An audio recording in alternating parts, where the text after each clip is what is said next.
নিয়ামত হলো আল্লাহ তাআলা আপনাকে মানুষ করে দুনিয়ার মাঝখানে বানিয়েছেন। কথা বলার মতো আল্লাহ রাব্বুল আলামিন আপনাকে জবান দিয়েছেন, দেখার জন্য আল্লাহ তাআলা আপনাকে চোখ দিয়েছেন, শোনার জন্য আল্লাহ রাব্বুল আলামিন আপনাকে কান দিয়েছেন, সুন্দর একটা চেহারা দিয়েছেন, গায়ের রং আল্লাহ তাআলা আপনাকে দিয়েছেন। আল্লাহ রাব্বুল আলামিন বলেন, ভাষা দিলাম আমি, গায়ের রং দিলাম আমি, আসমান বানালাম আমি, জমিন দিয়েছি আমি, এগুলো সব আমি আল্লাহ তাআলার পক্ষ থেকে একটা কুদরত। এই কুদরত আমি আল্লাহ তাআলা দিয়েছি তোমাকে, এগুলো ভোগ করো আর আমি আল্লাহ তাআলার নিয়ামতের শুকরিয়া আদায় করো।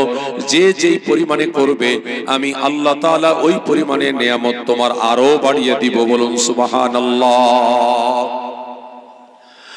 ومن آياته خلق السماوات والأرض واختلاف ألسنتكم وألوانكم إن في ذلك لآيات للعالمين।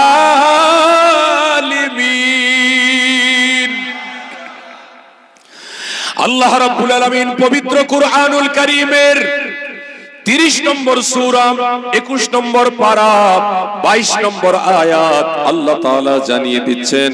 30 নম্বর সূরা 21 নম্বর পারা 30 নম্বর সূরা, একটু বলেন কত নম্বর?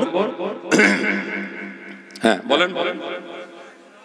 30 নম্বর সূরা 21 নম্বর 21 নম্বর সূরা 21 নম্বর পারা 30 নম্বর সূরা 22 নম্বর আয়াতে আল্লাহ তাআলা জানিয়ে দিলেন, ওয়ামিন আয়াতিহি খালকুস সামাওয়াতি ওয়াল আরদ। দেখেন এরকম ঠোঁট এটার সাথে লাগিয়ে রাখলে আওয়াজ ভালো হয়, আর এই যে এখান থেকে দিলেই হয় না। বুঝতে পারছেন? বুঝতে পারছেন? বুঝেছেন? তাহলে এতে কষ্ট হয় না আরাম হয়? কষ্ট হয়? একটু পানি দেন। দেরি লাগে তাড়াতাড়ি। বিসমিল্লাহ।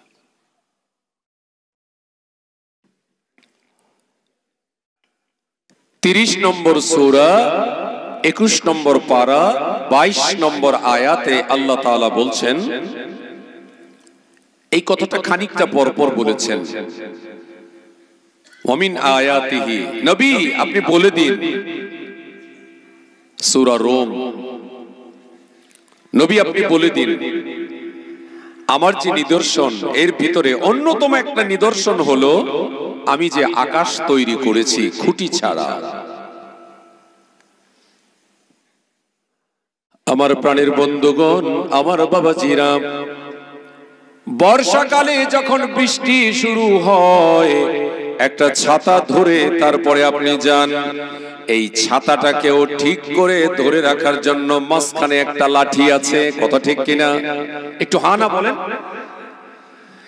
এই যে মাইক্রোফোন, এটাও ঠিক করে ধরে রাখার জন্য একটা স্ট্যান্ড আছে এই জায়গায়।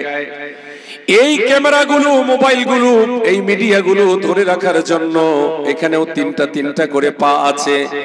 আপনার আমার চলার জন্য আপনার আমার শরীরের ওজনটা ধরুন 60 কেজি, 70 কেজি, 80 কেজি, 90 কেজি, এই ওজনটাকে ধরে রাখার জন্য আল্লাহ তাআলা এই দুইটা পা দিয়েছেন। আমি চেয়ারের ভিতরে বসেছি, আমার ওজনটা ধরে রাখার জন্য এই চেয়ারটা বানানো হয়েছে। আল্লাহই মানুষকে তৌফিক দিয়েছেন, 4টা পায়ের উপরে এই মানুষটা এই জায়গায় আল্লাহ তাআলা তাকে বসিয়ে রেখেছেন। বিশ্বাস করতে হবে আল্লাহই করেছেন, আল্লাহই বসিয়ে রেখেছেন। আল্লাহ তাআলাই আপনাকে হাতের ভিতরে 5 10টা আঙ্গুল দিয়েছেন।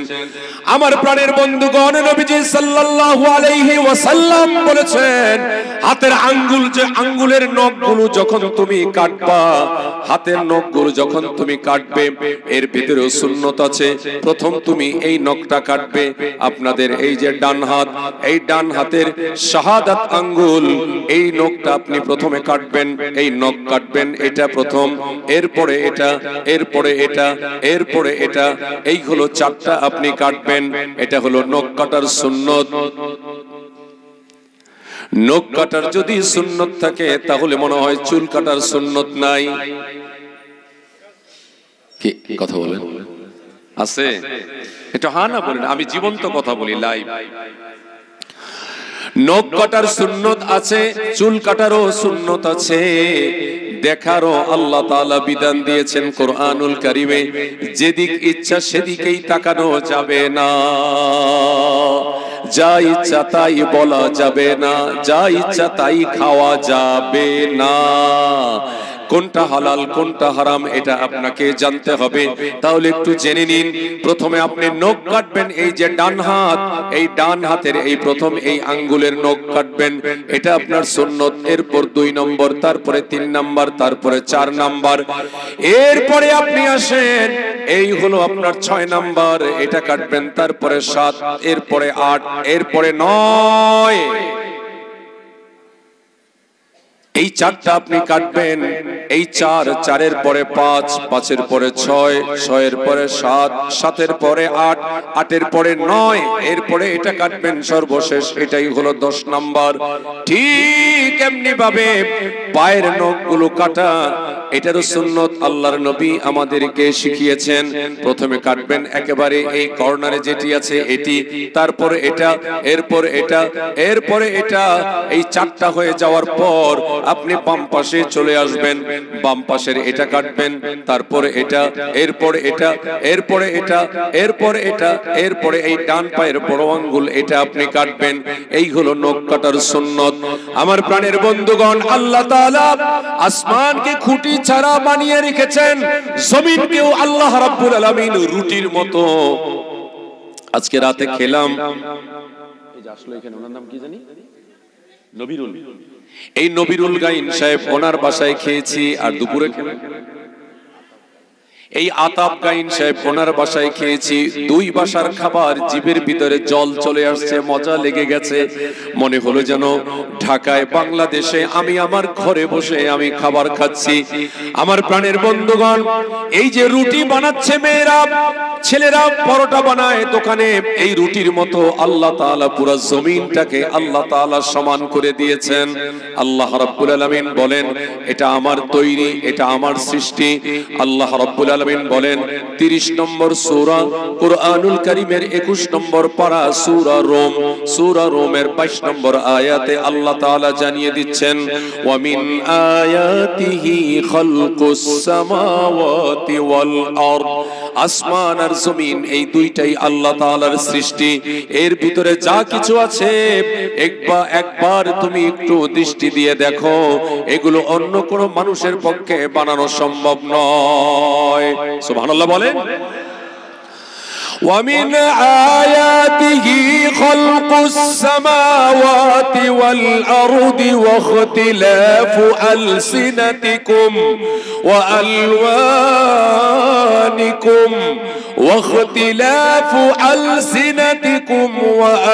وألوانكم إن في ذلك لآيات للعالمين।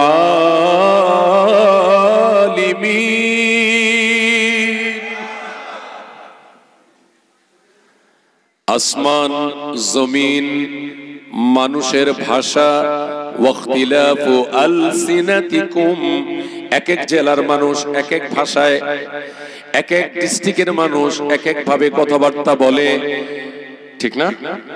যেমন আপনারা বলেন, আমরা ঢাকাতে বলি তুমি কেমন আছো, আপনারা কি বলেন? আপনি কেমন আছেন। ঠিক এমনি ভাবে আমাদের ঢাকায় খোকা বলে, খুকি বলে ছোট ছোট ছেলেদের, মেয়েদেরকে। আমাদের বাংলাদেশে রংপুর, কুড়িগ্রাম, দিনাজপুর এই দিকে ছোট বাচ্চাদেরকে বলে চ্যাংরা, চেংড়ি। আপনারা বলেন হিন্দিতে বা উর্দুতে লারকা, লারকি, ঠিক না? ঠিক এমনি ভাবে উর্দুতে, হিন্দিতে আমরা বলি মেরে বাত শোনো। বাংলাতে আপনি বলেন আমার কথাটুকু শোনো।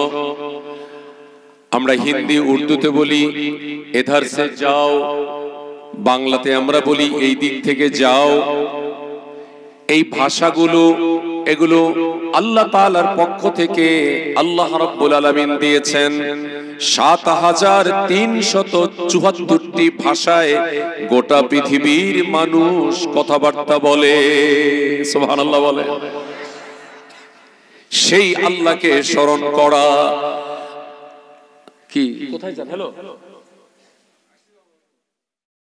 একবার দুইজন একসাথে।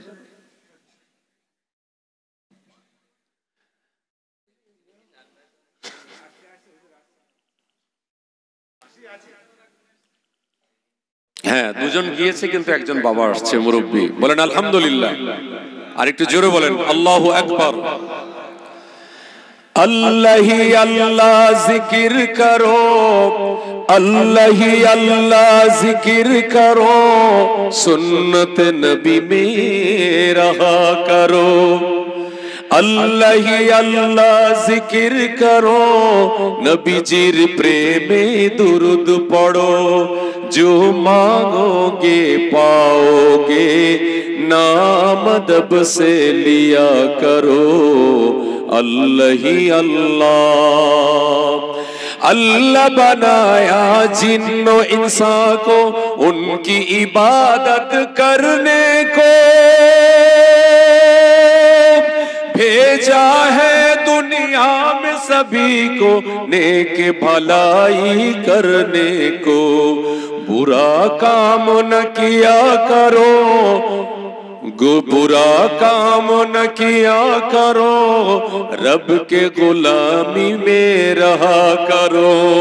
जो मांगोगे पाओगे, नाम दब से लिया करो। अल्लाह अल्लाह अल्लाहु अकबर बोलें। আল্লাহর বান্দা বান্দিকে আল্লাহ তাআলা বলছেন, নবীজি আমি যে আপনার উপরে কোরআন নাজিল করলাম, মক্কার কাফেররা নবীজিকে আল আমিন বলে ডাকতো, বিশ্বাসী বলে ডাকতো, অতি বিশ্বাসী বলে ডাকতো। যেই নবীজির মা আমেনা তিনি বলেন, গর্ভে সন্তান নেওয়ার পর কোনদিন একটা বারের জন্য আমার মাথাটা চক্কর মারে নাই।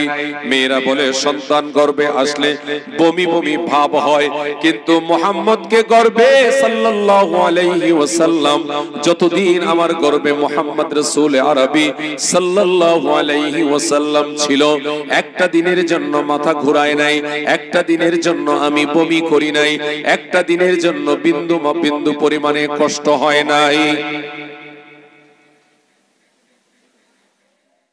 হ্যালো, এই যে আপনারা এখানে দাঁড়াচ্ছেন, সব আপনাদের দিকে তাকাচ্ছে।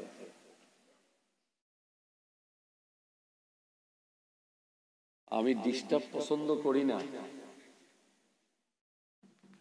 সামনে দিয়ে কেউ যাওয়া, এখানে থাকা, ওইখানে থাকা, তবে অন্য জায়গায় বাচ্চাদের অনেক কোলাহল শোনা যায়, ডানে বামে পিছনে।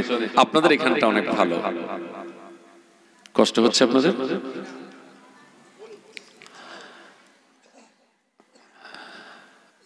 আমার প্রাণের বন্ধুগণ, গভীর মনোযোগ দিয়ে শুনুন। মা আমেনা তিনি বলেন, আমার দিকে তাকান, আমার দিকে তাকিয়ে থাকেন। মা আমেনা তিনি বলেন, এই সন্তানকে গর্ভে নেওয়ার পর কোনদিন একটা বারের জন্য মাথা ব্যথা হয় নাই, বমি হয় নাই।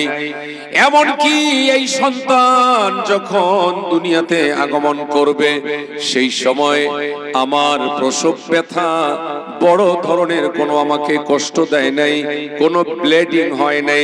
এই কোন রকমের ব্লিডিং ছাড়া, কোন রকমের ব্যথা ছাড়া, কোন রকমের কষ্ট ছাড়া আল্লাহ তাআলা এই সন্তানকে আল্লাহ আমাকে উপহার দিয়েছেন। বলুন সুবহানাল্লাহ। মা আমিনা বলেন, এই সন্তান গর্ভে নিয়ে যখন রাস্তা দিয়ে হেঁটে হেঁটে যাই, আমি লক্ষ্য করে দেখেছি দিনের বেলা আমি যখন হেঁটে হেঁটে যাই, আকাশের মেঘ আমাকে ছায়া দিয়ে যায়। সুবহানাল্লাহ বলেন। শুধু তাই না, আমি বাথরুম থেকে বের হই, আমার শাশুড়ি বাথরুম থেকে এসে বলে, তোমার স্বামী নাই কিন্তু তুমি বাথরুমেও তুমি সেন্ট ব্যবহার করো। এইভাবে গোসলখানা থেকে বের হও, আমি যাই গোসল করার জন্য। তখনও দেখি গোসলখানা পুরা ঘ্রাণ হয়ে আছে।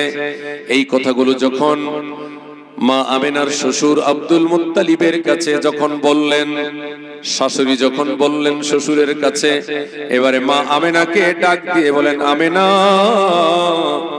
বলতে চাইছিলাম না, মক্কার মেয়েরা বলে তুমি নাকি খুব দামি দামি পারফিউম ব্যবহার করে রাস্তা দিয়ে হাঁটো, এই ঘ্রাণগুলো তারা পায়। আবার তোমার শাশুড়িও বলে তুমি যখন টয়লেট থেকে বের হও, বাথরুম থেকে বের হও, সেই জায়গায় ঘ্রাণ লেগে থাকে, যখন তুমি গোসলখানা থেকে বের হও একই অবস্থা। এই কথাগুলো শোনার পরে মা আমেনা তিনি বলেন, মনের ব্যথা মনে ছিল, আর প্রকাশ না করে পারলাম না। মনের ব্যথা মনের ভিতরে গোপন ছিল, আর প্রকাশ না করে পারলাম না। যেই দিন থেকে আমার গর্ভে আপনার সন্তান আব্দুল্লাহর আমানত আমার গর্ভে এসেছে, মুহাম্মদ যেই দিন থেকে আমার গর্ভে এসেছে, সেই দিন থেকে আমি থুতু নিক্ষেপ করলেও আমার থুতু থেকে মিশকে আম্বরের ঘ্রাণ বের হয়। বলুন সুবহানাল্লাহ। जिसके लिए महफिले कौनैन सजी है, फिरदौस बनी जिनके वसीला से हुई है, वो हाशिम मक्की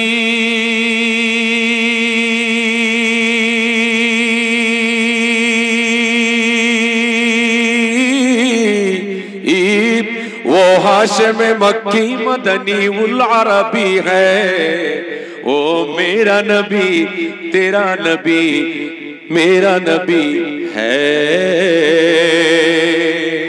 वो इनका नबी उनका नबी सबका नबी है। अहमद है मोहम्मद है वही खत्म रसूल है, मखदूम मुरब्बी है वही वली कुल है, उस पर ही नजर सारे जमाने की लगी है, उस पर ही नजर सारे जमाने की लगी है, वो मेरा नबी तेरा नबी मेरा नबी है, वो इनका नबी उनका नबी सबका नबी है।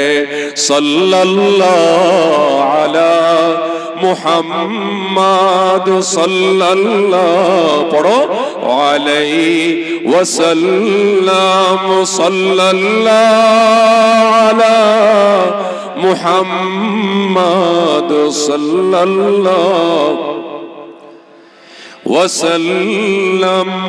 আমার প্রাণের বন্ধুগণ, মা আমেনা তার সন্তানের সেই বরকতের কথাগুলো বললেন। শুধু তাই না, মা আমেনা বলেন, যেই রাত্রে 12ই রবিউল আউয়াল সোমবার সুবহে সাদিকের সময় আমার আদরের দুলাল আমার কলিজার টুকরা মুহাম্মদ সাল্লাল্লাহু আলাইহি ওয়াসাল্লাম দুনিয়াতে আগমন করবে, রাত্র যখন নিশি ভোর দিকে হয়ে যাচ্ছে, এই নিশি রাত্রে আমি দেখতে পেলাম আমার ঘরের ভিতরে 4 জন মহিলা আগমন করেছে। আমি জিজ্ঞাসা করলাম, কে আপনারা, আপনাদের নাম কি, আপনাদের বাড়ি কোথায়, কি আপনাদের পরিচয়? এই কথা বলার পর একজন বলছে, আমার নাম হলো বিবি হাওয়া, জান্নাতে আমি খেয়েছি জান্নাতের মেওয়া। সুবহানাল্লাহ বলেন। আল্লাহ তাআলা মা হাওয়াকে 120 হাত লম্বা বানিয়েছিলেন। সুবহানাল্লাহ বলেন। 120 হাত লম্বা, এই মাথার চুলগুলো 120 হাত লম্বা এই রকম ছিল, বিশাল চুলের খোপা এই রকম ছিল। আল্লাহ রাব্বুল আলামিন, আল্লাহ সুবহানাহু ওয়া তাআলা, এটার কষ্ট হবে, এটা কষ্ট হবে, আপনাকে ধন্যবাদ নিচে রাখেন, এটা কষ্ট হবে, ধন্যবাদ, কষ্ট করে নিয়ে আসছেন। আল্লাহ সুবহানাহু ওয়া তাআলা পুরুষের সৌন্দর্য আল্লাহ তাআলা দাড়ির ভিতরে দিয়ে রেখেছেন, নারীর সৌন্দর্য আল্লাহ তাআলা চুলের ভিতরে দিয়ে রেখেছেন। বলুন সুবহানাল্লাহ। পুরুষের সৌন্দর্য কিসে? একটু জোরে বলেন। পুরুষের সৌন্দর্য দাড়ির ভিতরে আল্লাহ তাআলা দিয়ে রেখেছেন, নারীর সৌন্দর্য আল্লাহ তাআলা চুলের ভিতরে দিয়ে রেখেছেন, কিন্তু আল্লাহ রাব্বুল আলামিন ফরজ করে দিয়েছেন নারীর চুল যেন বেগানা কোনো পুরুষ দেখতে না পারে। আল্লাহু আকবার। এই চুল আল্লাহ তাআলার একটা নিয়ামত।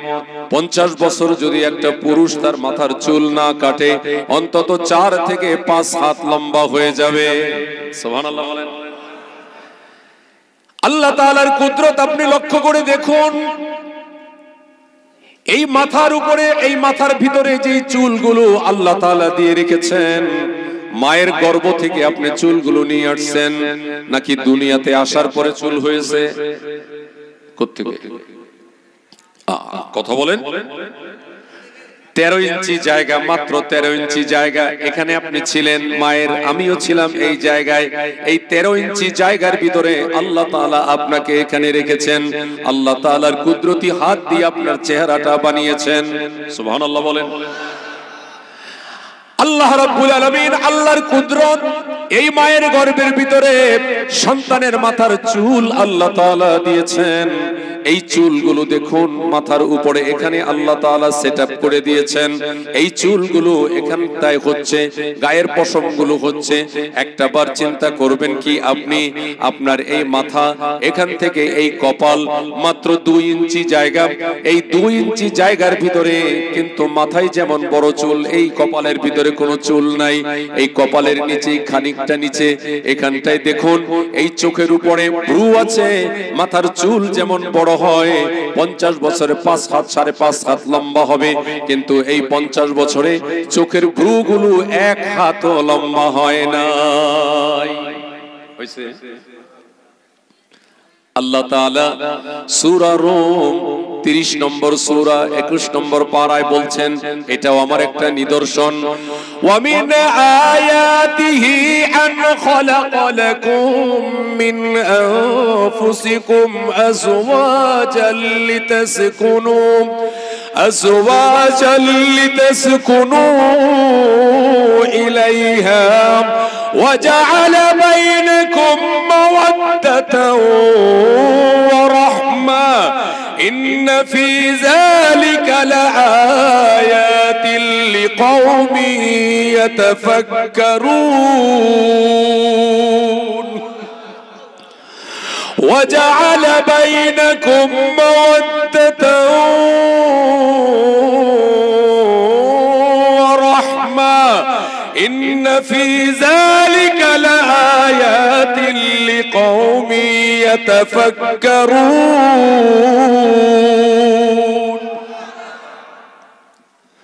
আল্লাহ রাব্বুল আলামিন জানিয়ে দিচ্ছেন একই সূরার ভিতরে কয়েকবার এই কথাগুলো বারবার বলছেন। একবার বলেছেন এটা আমার নিদর্শন আসমান, আমার নিদর্শন জমিন।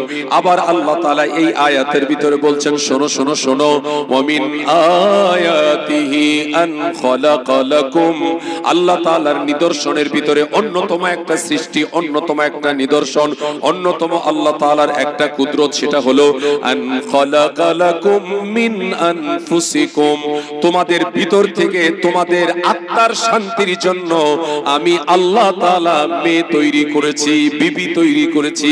বলুন সুবহানাল্লাহ।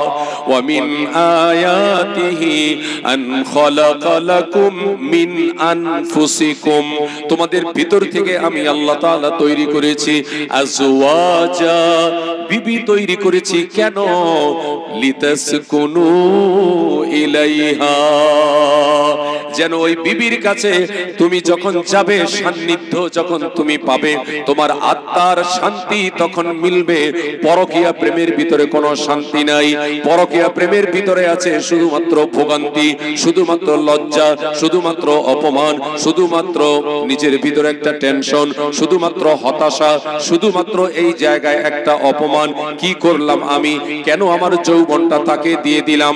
কেন আমার সতীত্বটা আমি তাকে দিয়ে দিলাম? এগুলো দেওয়ার পর এখন সে হতাশার মতো হতাশায় সে পাগলের মতো ঘুরছে মেয়েটা, আর বলছে তুমি এমনটা করবা আমার সাথে, আমি যদি জানতাম আগে তাহলে কখনোই মন আমি তোমাকে দিতাম না। কথা ঠিক কিনা? মন যদি দিতে হয় আল্লাহকে দিও, ঠিক কিনা?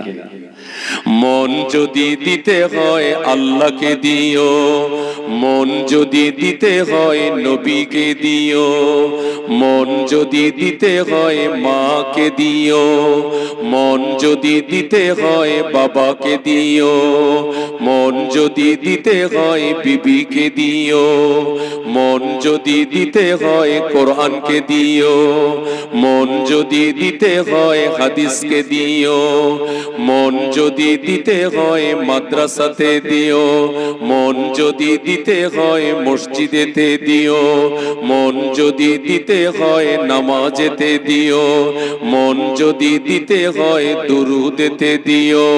তোমার দুঃখ বেদনা, তোমার দুঃখ বেদনা আল্লাহ সইতে পারে না, তোমার দুঃখ বেদনা নবী সইতে পারে না, তোমার দুঃখ বেদনা মা বাবা সইতে পারে না, সেই নবীকে তোমরা কেউ কষ্ট দিও না।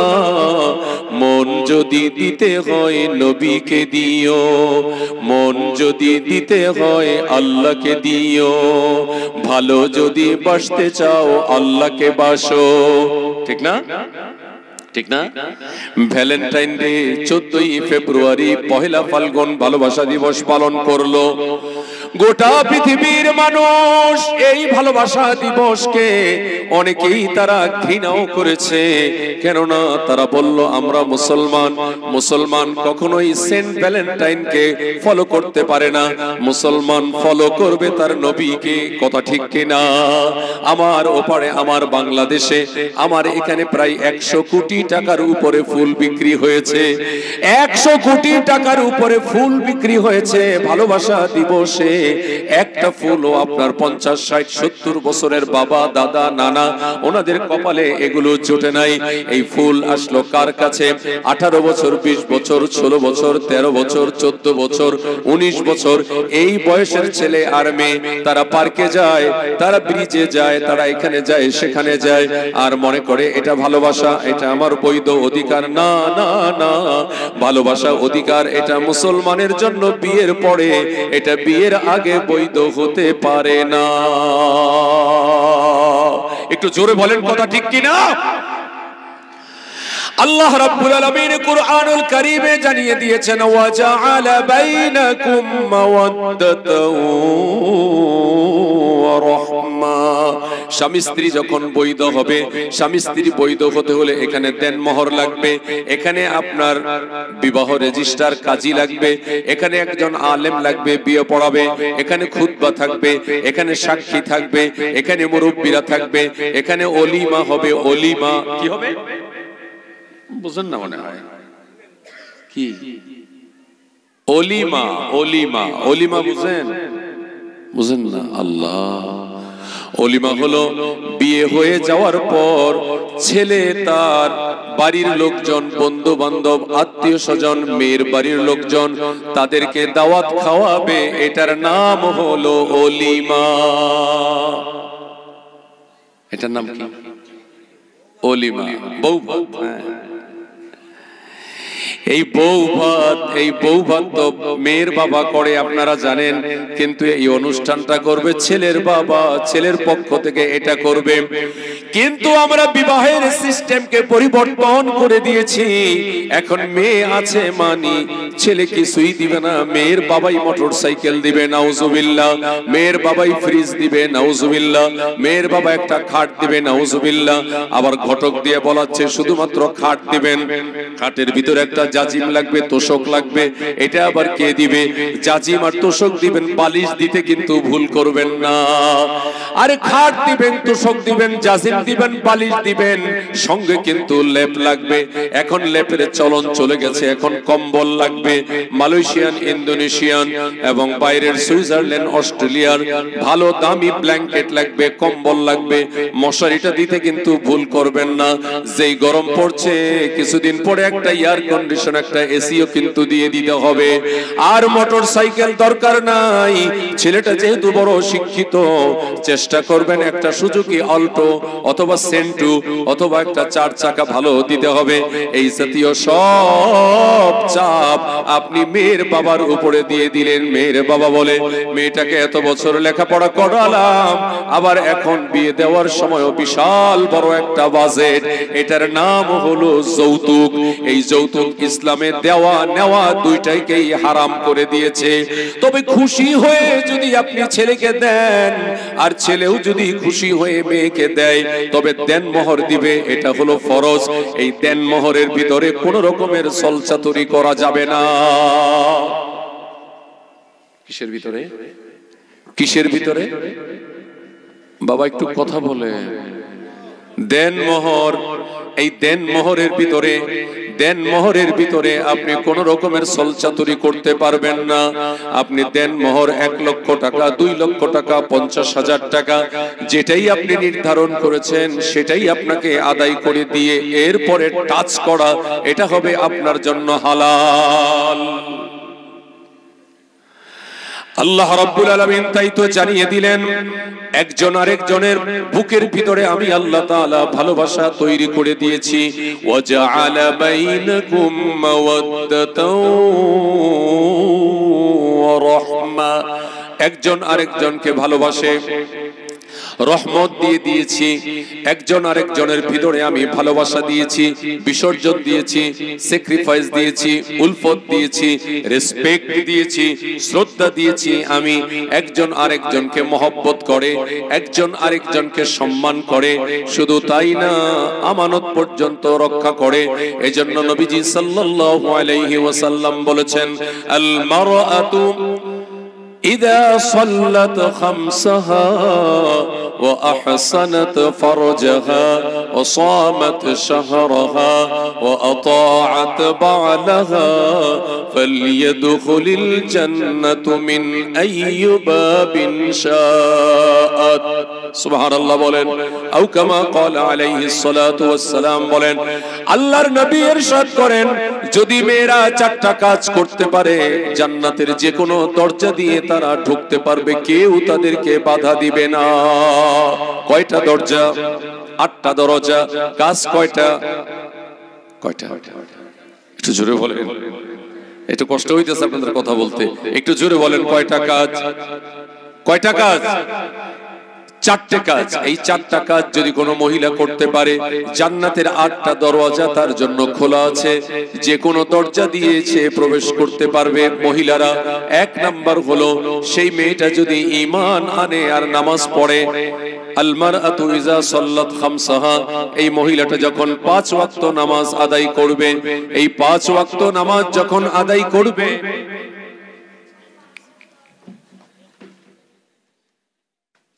এখানে দেখেন, দেখি এটা ওই পাশে রাখেন, এটা ওই পাশে রাখেন, হ্যাঁ আর ওইদিকে নেন। ঠিক আছে, আপনি এখানে বসুন, একটু পানি দিন আমাকে, চটপট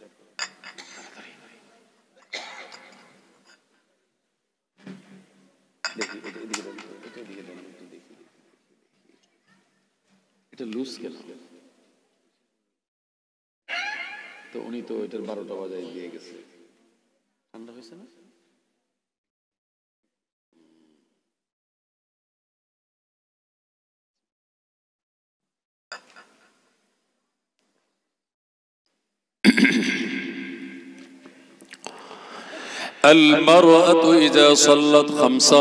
একজন মহিলা সে যখন 5 ওয়াক্ত নামাজ আদায় করে, এখন মহিলারা বলে 5 ওয়াক্ত নামাজ আদায় করব, আমার উপরে যেই কাজের জিম্মাদারি আছে, কাজের দায়িত্ব আছে, সবার আগে উঠে রান্না চড়াতে হয়, আর সবাইকে খাওয়াবার পরে পরিষ্কার করে সর্বশেষে আমাকে ঘুমাতে হয়। কথা ঠিক না? মেয়েরা সবার আগে সকালবেলা ঘুম থেকে ওঠে। অনেক মেয়ে এমন আছে তাহাজ্জুদের নামাজও পড়ে, অনেক মহিলা এমন আছে কোরআনও তেলাওয়াত করে, অনেক মেয়ে এমন আছে ইশরাকের 4 রাকাত নামাজ আদায় করে, অনেক মেয়ে এমন আছে চাশতের নামাজ আদায় করে, অনেক মেয়ে এমন আছে নফল নামাজ আদায় করে, অনেক মেয়ে এমন আছে সকালবেলা সূরা ইয়াসিন তেলাওয়াত করে। নবীজি সাল্লাল্লাহু আলাইহি ওয়াসাল্লাম বলেন, একবার সূরাতুল ইয়াসিন যে তেলাওয়াত করলো 10 খতম কোরআন করার সওয়াব আল্লাহ তাআলা তার আমলনামায় লিখে দেন। বলুন সুবহানাল্লাহ। ফজরের নামাজের পরে কেউ যদি সূরাতুল হাসরের শেষ 3 আয়াত পড়ে, সারাটা দিন 70,000 ফেরেশতা তার জন্য দোয়া করতে থাকে আর বলে, আল্লাহ তাকে তুমি হেফাজত করবা, আল্লাহ তাকে তুমি অ্যাক্সিডেন্ট থেকে বাঁচিয়ে রাখবা, আল্লাহ তাকে বিপদ থেকে বাঁচিয়ে রাখবা, আল্লাহ তার কামাই রুটি রোজগারে বরকত দিবা, আল্লাহ তাকে সুস্থ রাখবা। সূরা হাসরের শেষ 3 আয়াত ফজরের নামাজের পরে তেলাওয়াত করার কারণে সকাল থেকে সন্ধ্যা পর্যন্ত 70,000 ফেরেশতা দোয়া করে ভাইজান। আবার মাগরিবের নামাজের পরে আবার যখন আপনি সূরা হাসরের শেষ 3 আয়াত তেলাওয়াত করবেন, ফজর পর্যন্ত সারাটা রাত 70,000 ফেরেশতা আপনি ঘুমিয়ে আছেন, কিন্তু আপনার জন্য আল্লাহর কাছে দোয়া করছে। বলুন সুবহানাল্লাহ। হুয়াল্লাহুল্লাযী লা ইলাহা ইল্লা হু আলিমুল গায়বি ওয়াশ শাহাদাতি হুয়ার রহমানুর রহিম। বলবেন না আল্লাহু আকবার। হুয়াল্লাহুল্লাযী লা ইলাহা ইল্লা হু الملك القدوس السلام المؤمن المهيمن العزيز الجبار المتكبر سبحان الله سبحان الله سبحان الله عما يشركون هو الله الخالق البارئ المصور মুসাউবির যে পেটের ভিতরে সব মানুষের চেহারা যিনি বানায় তাকে বলে মুসাউবির, তার জন্য প্রশংসা। হুয়াল্লাহুল খালিক, তিনি তৈরি করেন সবকিছু। আপনি ধান, এই ধানটাকে আপনি জমিনের ভিতরে শুধুমাত্র এইভাবে আপনি নিক্ষেপ করলেন, কে ওই ধানগুলোকে সোজা করে আবার দিল, আবার এখান থেকে সোজা করে ধানের একটা বীজ আবার চারা একটা গজিয়ে গেল, কথা ঠিক কিনা? আল্লাহ রাব্বুল আলামিন এইভাবে তিনি সবকিছু তৈরি করছেন। আপনি তো শুধুমাত্র একটা ফুলকপির চারা এটা আপনি নিচে লাগিয়ে দিলেন, আল্লাহ রাব্বুল আলামিন এটাকে বড় করলেন নির্দেশ দিয়ে। এই যে জীবন্ত গাছগুলো টবের ভিতরে আপনারা দেখতে পাচ্ছেন, এক একটা গাছের পাতা এক এক রকম, এক একটার ফুল এক এক রকম, এক একটার কাজ এক এক রকম। কোনটা আল্লাহ তাআলা ঔষধি গাছ হিসাবে রেখেছেন, আবার কোনটাকে আমরা কেটে টুকরা টুকরা করে খাচ্ছি, কোনটা আবার বেটে বেটে আমরা দাড়িতে দিচ্ছি, চুলে দিচ্ছি, এটা আবার রং হচ্ছে, আপনি নাম দিয়েছেন মেহেদি পাতা। আবার কোন কোন গাছ আল্লাহ তাআলা এমন করে দিয়েছেন যেই গাছের নাম কাঁঠাল গাছ, এই কাঁচা কাঁঠালগুলো আবার তরকারি করেও খাচ্ছে, কাঁঠাল গাছের পাতাগুলো আবার বকরিতে খাচ্ছে, এই কাঁঠাল কাঠগুলো আবার মোটা হয়ে যাওয়ার পর এটাকে টুকরা টুকরা করে আবার ফার্নিচার বানানো হচ্ছে। এই সব কিছু আল্লাহ তাআলা মানুষের জন্য তৈরি করলেন, আর মানুষকে আল্লাহ রাব্বুল আলামিন তার ইবাদত করার জন্য তিনি বানিয়েছেন। এই জন্য আল্লাহ বললেন সূরা হাসরের শেষ 3 আয়াতের ভিতরে শেষ আয়াতে আল্লাহ বলেন, ওয়াল্লাহুল খালিকুল বারিউল মুসাউবিরু লাহুল আসমাউল হুসনা। যেই আল্লাহ তাআলা এত কিছু করেছেন তার জন্যই হলো এত সুন্দর সুন্দর নাম। সুবহানাল্লাহ বলেন। এই জন্য কবি কত সুন্দর করে বলেছেন, আলহামদুলিমান কদ্দারা খায়রাও ওয়া খাবালা, আলহামদুলিমান কদ্দারা খায়রাও ওয়া খাবালা, ওয়া শুকরু লিমান সাওয়ারা হুসনা ওয়া জামালা, ফরদুন সামাদুন আন সিফাতিল খালকি বারিউন, ফরদুন সামাদুন আন সিফাতিল খালকি বারিউন, রব্বুন নাজালিয়ুন খালাকাল খালকা কামালা। লা দিদ্দা ওয়ালা নিদ্দা ওয়ালা হাদ্দা লিমাওলা লা দিদ্দা ওয়ালা নিদ্দা ওয়ালা হাদ্দা লিমাওলা আল-আনা কামা কানা ওয়া লাম ইয়ালকা যাওয়ালা। আল্লাহু আকবার বলেন। প্রশংসা সেই আল্লাহর জন্য যেই আল্লাহ তাআলা একটা হুকুম দিয়ে তিনি গোটা পৃথিবী তৈরি করলেন। সেই আল্লাহ তাআলার গোলামি তুমি করো। সেই আল্লাহ তাআলা তোমাকে মায়ের গর্ভে তৈরি করেছেন। কারো চেহারার সঙ্গে কারো চেহারার কোনো মিল হয় না, কারো কণ্ঠের সঙ্গে কারো কণ্ঠের কোনো মিল হয় না, কারো কথার স্বরের সঙ্গে কারো কথার কোনো স্বরের মিল হয় না। ছোট্ট একটা বাচ্চা 6 মাস বয়সে একভাবে কান্নাকাটি করে, 1 বছর বয়সে একভাবে কান্নাকাটি করে, 2 বছর বয়সে এক টোনে কথাবার্তা বলে, 6 বছর বয়সে একভাবে কথাবার্তা বলে, 12-14 বছর বয়সে বয়স সন্ধিকালে গলার স্বর চেঞ্জ হয়, এই সময় একভাবে কথাবার্তা বলে। আবার যখন 25-30 বছর হয় তখন একভাবে কথাবার্তা বলে। এই মানুষটা যখন বুড়া হয়ে যায় তখন এই মানুষটার কথার ভাব আবার অন্যরকম হয়ে যায়। কথা ঠিক কিনা? চলিতে চরণ হইল অবশ, চলিতে চরণ হইল অবশ, কমিল বাহুর বল,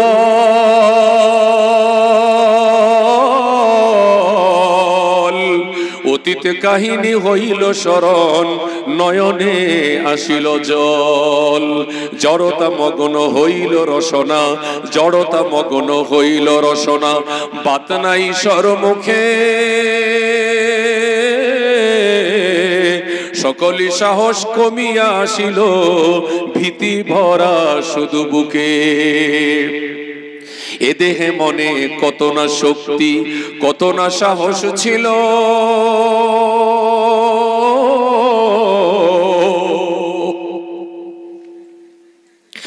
কার ইঙ্গিতে সহসা সকলি শূন্যে হারায়া গেল। এ দেহে মনে কত না শক্তি, কত না সাহস ছিল, কার ইশারায় সকল শক্তি শূন্যে হারায়া গেল। কে আছো কোথায় হেরিয়ে হেতায় মুমুষের এই দিন, জীবন প্রদীপ নিভু নিভু প্রায় হইয়া এসেছে ক্ষীণ। বাবা, এই কথাগুলো যদি আপনার মনে থাকে, যেই কয়টা লাইন আমি বললাম, আমার বিশ্বাস ওই যুবক মিথ্যা কথা বলবে না, ওই যুবক হারাম প্রেম করবে না, হালাল প্রেম করবে বিয়ের পরে, হালাল প্রেম করবে বিয়ের পরে। এই যুবক, আজই তোমার মোবাইল থেকে তুমি ডিলিট করো আর বলো, যেহেতু সবে বরাত চলে গেছে, আল্লাহ তাআলা মাফ করে দিয়েছেন, তুমি তোমার রাস্তায় চলো, আমি আমার রাস্তায় চলবো। অন্যায় অপরাধ যা করছি, তোমার হক নষ্ট করছি, আল্লাহর রাস্তায় মাফ করে দাও। জীবন যদি বেঁচে থাকে, বিয়ে যখন করব, মাকে বলবো, মা আমি একটা মেয়েকে ভালোবাসছিলাম আজ থেকে 10 বছর আগে, আজ থেকে 5 বছর আগে কথা দিয়েছিলাম, কিন্তু একজন বক্তা বাংলাদেশ থেকে এসেছিলেন, ওনার কথা শোনার পরে আমি এরপরে তার সঙ্গে আর কথাবার্তা বলি নাই। এই যুবক, গভীর মনোযোগ দিয়ে শোনো, আল্লাহ রাব্বুল আলামিন প্রত্যেকদিন তোমাকে 1,60,000 বার অক্সিজেন নেওয়া আর ছাড়ার মতো আল্লাহ তাআলা তোমাকে শক্তি দিয়েছেন। 1,60,000 বার, 1,60,000 বার, 1,60,000 বার আপনি অক্সিজেন নিচ্ছেন আর আপনি ছাড়তেছেন। মালাকুল মউত আজরাইল আলাইহিস সালাতু ওয়াস সালাম, ওনার সঙ্গে যে সাথীরা আছে যারা জান কবজ করে, তাদের কাছে আপনার নামটা দেওয়া আছে, তালিকা দেওয়া আছে, সে আপনার পিছনে পিছনে ঘুরতে থাকে। নবীজি সাল্লাল্লাহু আলাইহি ওয়াসাল্লাম বলেছেন, এক চোখ থেকে আরেক চোখ পর্যন্ত যত দূর, 1 মাইল দূর। মাশাআল্লাহ, এই ছেলেটা কথা বলছে আমার সাথে। হাত তোলো, তুমি হাত তোলো। এই ছেলেটা, আরে আপনি না, আপনি তো বুড়া মানুষ। হ্যাঁ, ওঠো। এই যে পাঞ্জাবি পরা, দাঁড়াও দাঁড়াও দাঁড়াও, ওদিকে তাকাও, সালাম দাও। দেখেন, ওরে দাঁড়াইতে গেছে, যে উনি দাঁড়াই গেছে। সালাম দাও সবাইকে।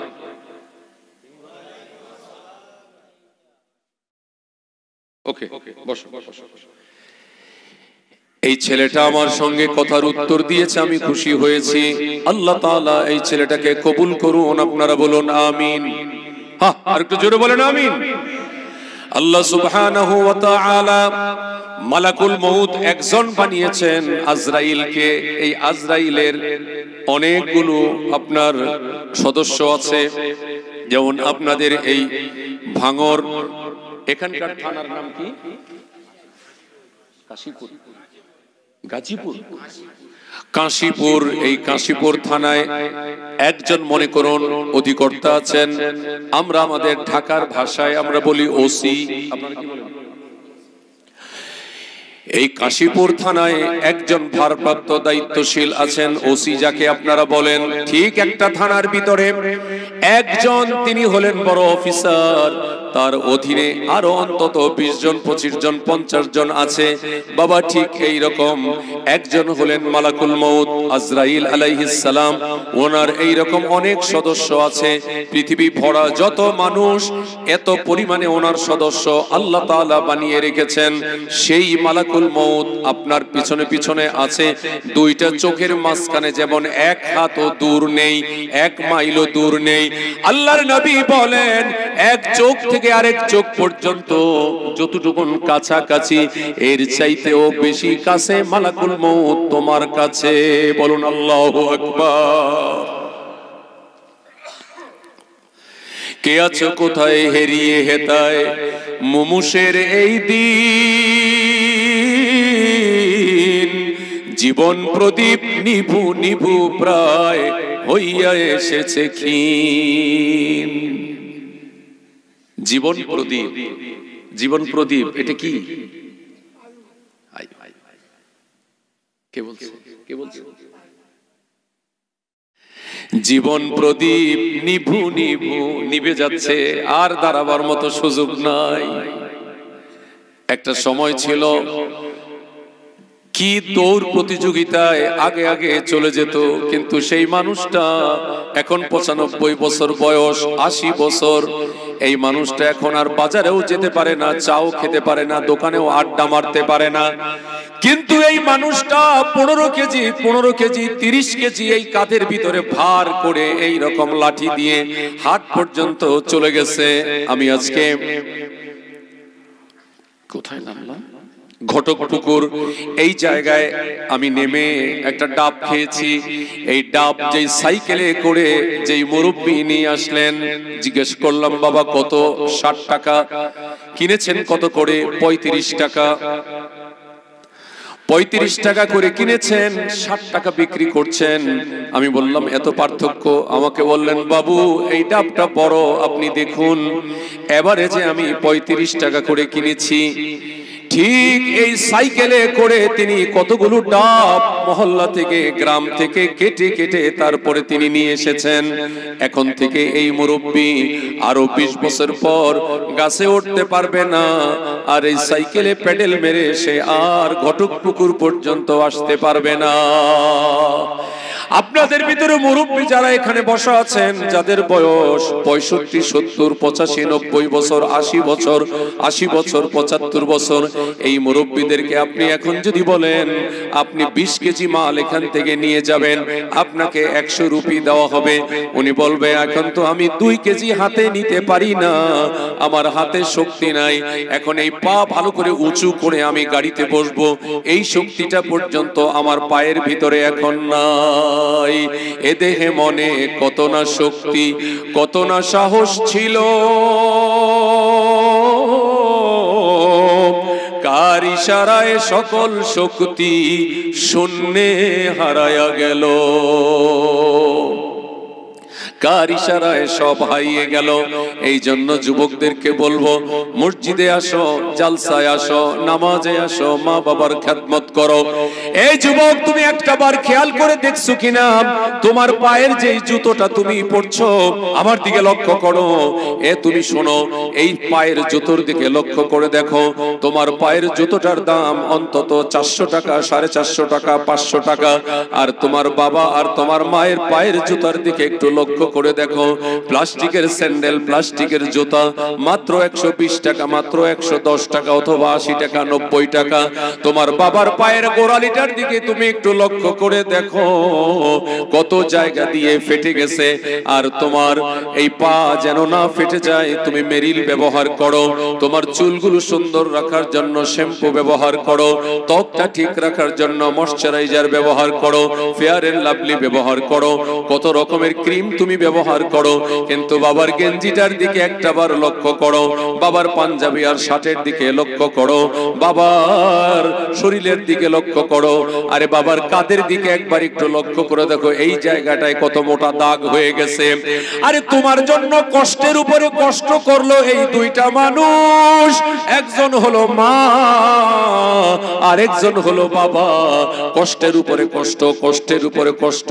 আল্লাহ তাআলা কোরআনে জানিয়ে দিয়েছেন, ওয়াহানান আলা ওয়াহানিন ওয়া ফিসালুহু ফি আমাইন। আল্লাহ তাআলার ইবাদত বন্দেগী করার পরে মা বাবার দাসত্ব গোলামি করো, খেদমত করো। ওয়াহানান আলা ওয়াহানিন, কষ্টের উপরে কষ্ট। যেমন আমি উদাহরণ দিতে গিয়ে আমি বুঝাই, আপনারা যারা সাগর পারে গিয়েছেন, কি পারে কথা বলেন বাবা, যারা সাগরে গিয়েছেন, সাগর পারে গিয়েছেন, ওই জায়গায় দেখবেন ঢেউ আসতেছে। একটা ঢেউ সাগরে একবার আসে সারা দিন, একটা কয়টা আসে হিসাব নাই, একটার পরে একটা, একটার পর একটা, একটার পর একটা ঢেউ আসতেছে। ঠিক এই রকম কষ্টের ঢেউ এই বাবার কাছে, মায়ের কাছে আপনারে বড় করতে গিয়ে এসেছে। ও ছেলে, ও মেয়ে, তুমি ভুলে গেছো তুমি লেখাপড়া করছো না। তোমার ভিতরে লুকিয়ে আছে একজন হাফেজ, একজন আলেম, একজন মাওলানা, একজন মুফতি। তোমার ভিতরে লুকিয়ে আছে একজন সেবক। তোমার ভিতরে লুকিয়ে আছে একজন ডাক্তার। তোমার ভিতরে লুকিয়ে আছে একজন ইঞ্জিনিয়ার। তোমার ভিতরে লুকিয়ে আছে একজন পাইলট। তোমার ভিতরে লুকিয়ে আছে একজন ম্যাজিস্ট্রেট। তোমার ভিতরে লুকিয়ে আছে একজন এসপি। তোমার ভিতরে লুকিয়ে আছে একজন মন্ত্রী। তোমার ভিতরে লুকিয়ে আছে একজন অধিকর্তা তুমি হবা। আজকে তুমি লেখাপড়া বাদ দিয়ে কার তালে তালে পড়ে তুমি নেশা করছো আর ঘুরছো। তোমার লেখাপড়াটা নষ্ট করে তোমার মেরুদণ্ডটা তুমি ভেঙে ফেলছো। মেরুদণ্ড ছাড়া যেমন দাঁড়ানো যায় না, লেখাপড়া ছাড়া কিন্তু বাবা সমাজে প্রতিষ্ঠিত হওয়া যাবে না। আর ওই লেখাপড়ার ভেতরে কিন্তু কোরআন লাগবে, সুন্নত লাগবে, নবীর হাদিস লাগবে ওই লেখাপড়ার ভিতরে। এই জন্য আমি আবার বুঝাতে গিয়ে এইভাবে বলি, এই যে মুরব্বীরা আমার সামনে যারা বসা আছে, এই মুরব্বীদের পাঞ্জাবিটা খোলবার পরে, শার্টটা খোলার পরে, গেঞ্জিটা তোলার পরে এই জায়গায় গোল একটা দাগ আছে। এই দাগটা 8 বছরের শিশু বাচ্চাটা বলে, দাদা ভাই এই দাগটা কিসের, এই দাগটা কেন? তখন সেই দাদু ভাই বলে, এটা হলো টিকার দাগ, টিকা। এটা ছোটবেলা আমাকে এই জায়গায় টিকা দেওয়া হয়েছে। একটু ঠিক বে ঠিক বলে, টিকা দেওয়া হয়েছে এই জায়গায়। এই টিকার দাগ এটা। এখন ছোট্ট ছেলে দাদু ভাইকে জিজ্ঞাসা করে, টিকা দিলে কি হয়? বলে, টিকা দিলে হাম রোগ হবে না, যক্ষা হবে না, ধনুষ্টঙ্কার হবে না, ম্যালেরিয়া হবে না, চিকনগুনিয়া হবে না, এই জাতীয় বড় বড় রোগ থেকে বেঁচে থাকা যায়। এই জন্য টিকা দিয়েছে। ঠিক এমনি ভাবে তোমাকেও টিকা দিয়েছে। তুমি যখন মায়ের পেটে, তুমি যখন দুনিয়াতে এসেছো, 1 মাস, 1.5 মাস, 3 মাস, 6 মাস, 9 মাস, এই রকম ছোট বাচ্চাদেরকেও টিকা দেওয়া হয়। আমাদের বাংলাদেশে আছে, আপনাদের এখানে মনে হয় নাই আছে। এই টিকা দেওয়ার পর বাচ্চাদের আর বিভিন্ন রকমের অসুখ হয় না। ঠিক একটু মনোযোগ দিয়ে কথাটা নিয়ে যান। যখন আপনি ছোটবেলা কোরআনের টিকা দিবেন, আপনার বাচ্চাকে 2 বছর কোরআন শিখাবেন, মক্তবে পাঠাবেন, মাদ্রাসায় পাঠাবেন। আপনি যখন ছোটবেলা কোরআন শিক্ষা দিবেন আপনার ছেলেকে, আপনার মেয়েকে, আপনি নিজেও কোরআন শরীফ পড়তেছেন, তখন দেখবেন এই বাচ্চাটা বড় হয়ে যাবে কিন্তু নামাজ ছাড়বে না। এই বাচ্চাটা বড় হবে, রোজা ছাড়বে না। না, এই বাচ্চাটা বড় হবে কোরআন তেলাওয়াত ছাড়বে না, এই বাচ্চাটা বড় হবে সালাম দিবে, এই বাচ্চাটা বড় হবে দাঁড়ায়া পেশাব করবে না, এই বাচ্চাটা বড় হবে মুরব্বিদেরকে দেখলে সম্মান করবে, কারণ ছোটবেলা তার শরীরের ভিতরে আপনি কোরআন ঢুকিয়ে দিয়েছেন। কথা ঠিক কিনা? এই জন্য আল্লাহ রাব্বুল আলামিন জানিয়ে দিলেন, গোটা পৃথিবীর সব আমি আল্লাহ তাআলা বানিয়েছি। শোনো শোনো শোনো, যেই কথাটা আমি আপনাদেরকে বলছিলাম, আল্লাহ তাআলা বলেন ওয়াজআলা বাইনাকুম মাওয়াদ্দাতাও ওয়া রাহমা ইন্না ফি যালিকা লাআয়াতিন লিকাওমিন ইয়াতাফাক্কারুন। স্বামী স্ত্রী দুইজনের ভিতর আমি আল্লাহ তাআলা মহব্বত দিয়ে রেখেছি। গভীর মনোযোগ দিয়ে শোনো ভাঙুরের বাবারা, আপনারা যারা বিয়ে করেছেন, ঘর সংসার আপনারা যারা করেছেন, আম্মা জান খাদিজাতুল কুবরা রাদিয়াল্লাহু তাআলা আনহা তিনি বলেন, নবীজির সঙ্গে আমি 24 বছর ঘর সংসার করেছি। এই 24 বছর ঘর সংসার করতে গিয়ে আমার স্বামী, আমার নবী, আমার মাথার তাজ, কোনদিন আমাকে নাউজুবিল্লাহ নাউজুবিল্লাহ নাউজুবিল্লাহ আমার গায়ে হাত দেওয়া, আমার চুলের মুঠি ধরা, আমাকে কিল দেওয়া, ঘুষি দেওয়া তো দূরের কথা, দূরের কথা, দূরের কথা, এগুলো কল্পনাও করা যায় না। কোন একটা দিন আমার চোখের দিকে তাকিয়ে চোখ গরম করে আমাকে ধমক দেন নাই নবীজি। মা খাদিজা বলেন 24 বছর আমি ঘর সংসার করলাম, 7টা সন্তান হয়েছে আমার গর্ভ থেকে। মা খাদিজা বলেন একটা দিন একটা বারের জন্য নবীজি আমাকে ধমক দেয় নাই। ঠিক এমনি ভাবে স্বামী স্ত্রীর মহব্বত যদি এমনটা তৈরি করতে পারেন, তাহলে স্বামী নামাজ পড়ে, স্ত্রীকে নামাজ পড়ার কথা বলে, স্ত্রী নামাজ পড়ে, স্বামীকে নামাজের কথাবার্তা বলে, সব সময় স্বামীকে বলে আপনি হালাল উপার্জন করবেন, হারাম উপার্জন বেশি আমার দরকার নাই, আর আপনি কখনো অন্য নারীর দিকে আপনি তাকাবেন না, আপনার চোখ দুইটাকে আপনি হেফাজত করবেন, আপনার বিবিকে সাজগোজ করার মতো জিনিসপত্র আপনি কিনে দিবেন। এই সমস্ত কথাগুলো আমার নবী বলে গেছেন। আর বললেন মাঝে মাঝে বিবিকে নিয়ে বেড়াতে যাবা। এই জন্য আল্লাহর নবী বলেন মেয়েরা যখন 5 ওয়াক্ত নামাজ আদায় করবে, আর রমজান মাসে যখন তারা রোজা রাখবে, আর যখন তারা স্বামীর সেবা করবে, স্বামীর খেদমত করবে, আর মেয়েরা যখন তার যৌবনটাকে ধরে রাখবে, আমানতটা হেফাজত করে রাখবে। একটা মহিলা, একটা মেয়ে মানুষ, সে যখন বেপরদায় রাস্তা দিয়ে চলে, যতগুলো পুরুষ তার দিকে তাকায়, ওই মেয়েটা ওই পুরুষগুলোর সাথে জেনা করে নাই, কিন্তু এমন ভাবে রাস্তা দিয়ে হাঁটতেছে, অন্য পুরুষগুলো তার দিকে দেখার কারণে ওই পুরুষদের সাথে জেনা করার গুনাহ তার আমল নামায় ফেরেশতারা জমা করবে। বলেন নাউজুবিল্লাহ। আপনারাও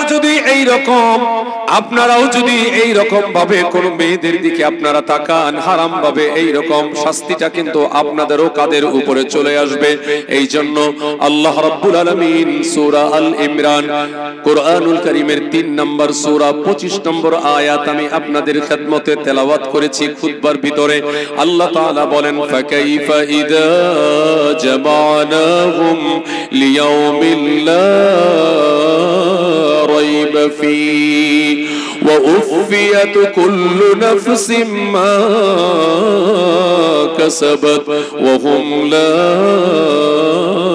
يظلمون। একটু মহব্বতে বলুন আল্লাহু আকবার। আল্লাহ রাব্বুল আলামিন বলেন দুনিয়ার মানুষ এইটা মনে করে আমি মনে হয় মানুষকে মারতে পারবো না, দুনিয়ার মানুষ এটা মনে করে আমি মনে হয় তাকে হাসরের ময়দানে জমা করতে পারবো না। একবার তুমি চিন্তা ভাবনা করো, আমি আল্লাহ তাআলা তোমার ভিতরে এমন একটা মেশিন দিয়ে রেখেছি, 2টা কিডনি দিয়ে রেখেছি, তোমার ভিতরে 6 লক্ষ 6 লক্ষ 12 লক্ষ কেবল, 12 লক্ষ তার। এই যে আমাদের মাইক অপারেটর আমাদের দাদা, উনি এত সুন্দর করে মাইকটা সেটআপ দিয়েছেন, কথা বলতে আমার কাছে ভালো লাগতেছে। এটার ভিতরে এই তার আছে, এটার কানেকশন এমপ্লিফায়ারের সাথে আছে, প্রত্যেকটা লাইট এই তারের কানেকশন আপনার কারেন্টের সঙ্গে দেওয়া আছে। বিদ্যুৎটা চলে গেলে জেনারেটরটা চলতে থাকবে। ঠিক এমনি ভাবে আপনি যে কথা বলছেন, আপনি যে দেখছেন, আপনি যে শুনছেন, আপনি যে দৌড়াচ্ছেন, এই সবগুলো 6 লক্ষ 6 লক্ষ 12 লক্ষ চিকন চিকন তার, এগুলো আল্লাহ তাআলা আপনার এই পেট, এই ফুসফুস, এই জায়গা থেকে এখান থেকে পিছন দিক থেকে ঘাড়ের দুই সাইড দিয়ে এনে 6-6-12 লক্ষ তার মাথার ভিতরে মগজের ভিতরে জয়েন করে দেওয়া আছে। ওই জায়গা থেকে এগুলো সব আবার কিডনির ভিতরে জয়েন করা, কিডনি থেকে আবার এই পিছন দিক থেকে এসে দুই পায়ের এই জায়গায় এখানে 6 লক্ষ রগ, এখানে 6 লক্ষ রগ, দুই জায়গার ভিতরে 12 লক্ষ রগ এই জায়গায় আছে, টিস্যু আছে, এগুলো এর ভিতর দিয়ে রক্ত চলাচল করতেছে। কোন এক জায়গায় যদি ব্লাড সার্কুলেশন বন্ধ হয়ে যায় ওই জায়গাটা প্যারালাইজড হয়ে যায়। এই রকম চোখে চলে না, চোখ বন্ধ হয়ে যায়, এক সাইডে চলে না, এই দিকটা এটা প্যারালাইজড অবশ হয়ে যায়।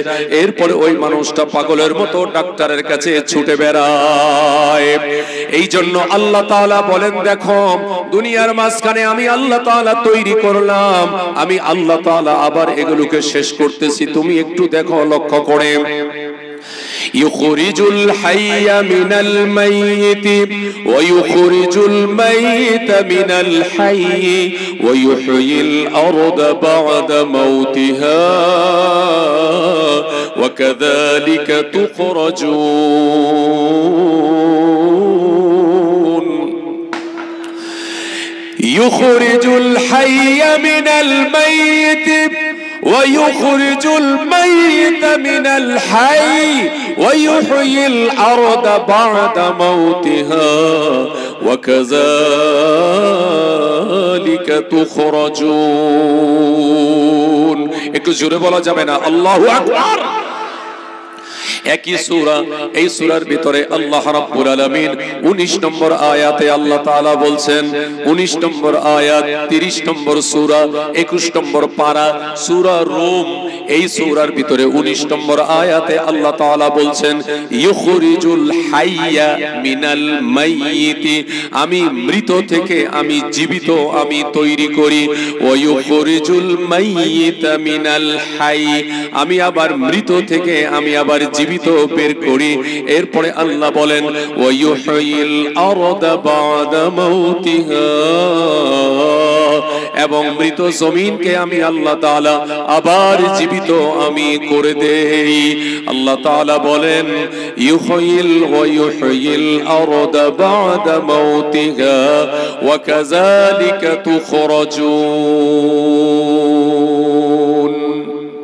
আল্লাহু আকবার। একটু জোরে বলেন, আর একটু জোরে, মারহাবা।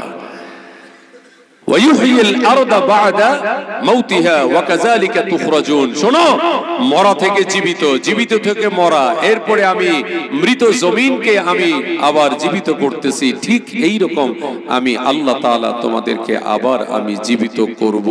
এটা মানুষ মনে করে যে মানুষের জীবন এখানেই শেষ, না, এটার পরে আল্লাহ তাআলা আবার জীবিত করবেন। সূরা আল ইমরান 25 নম্বর আয়াত আল্লাহ তাআলা বলছেন, ফাকাইফা ইযা জামা'নাহুম, কেমনে আল্লাহ আবার জমা করবে, কিভাবে আল্লাহ তাআলা আবার একত্রিত করবে।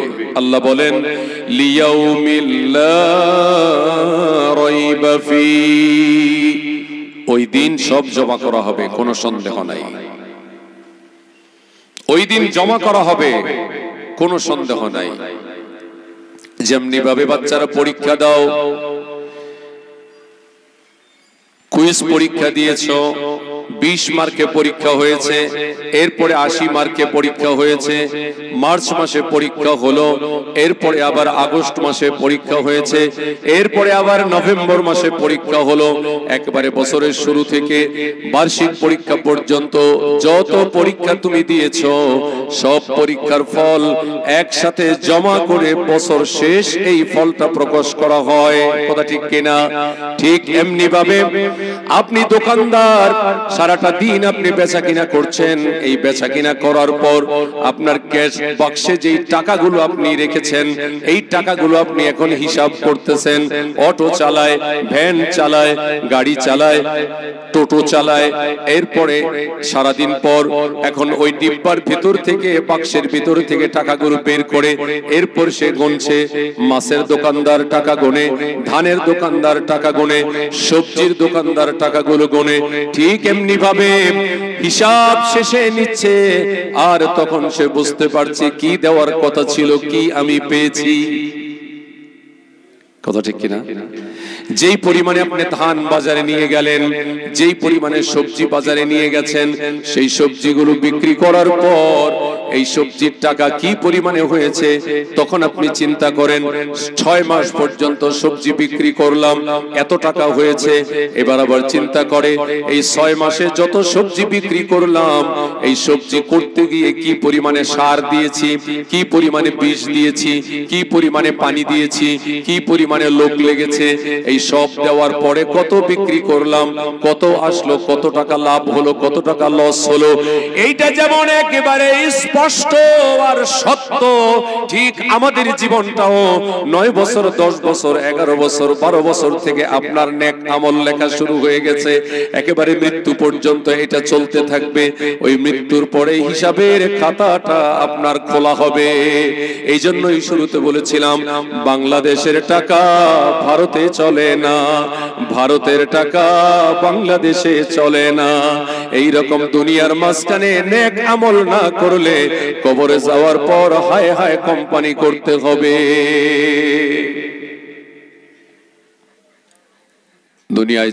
দুনিয়ায় থাকার পরে এই নেক আমল না করে এই মানুষটা যদি নেক আমল না করে এই মানুষটা যদি কবরে চলে যায়, তাহলে কিন্তু সেখানে তাকে আফসোস করতেই হবে, আফসোস তাকে করতে হবে।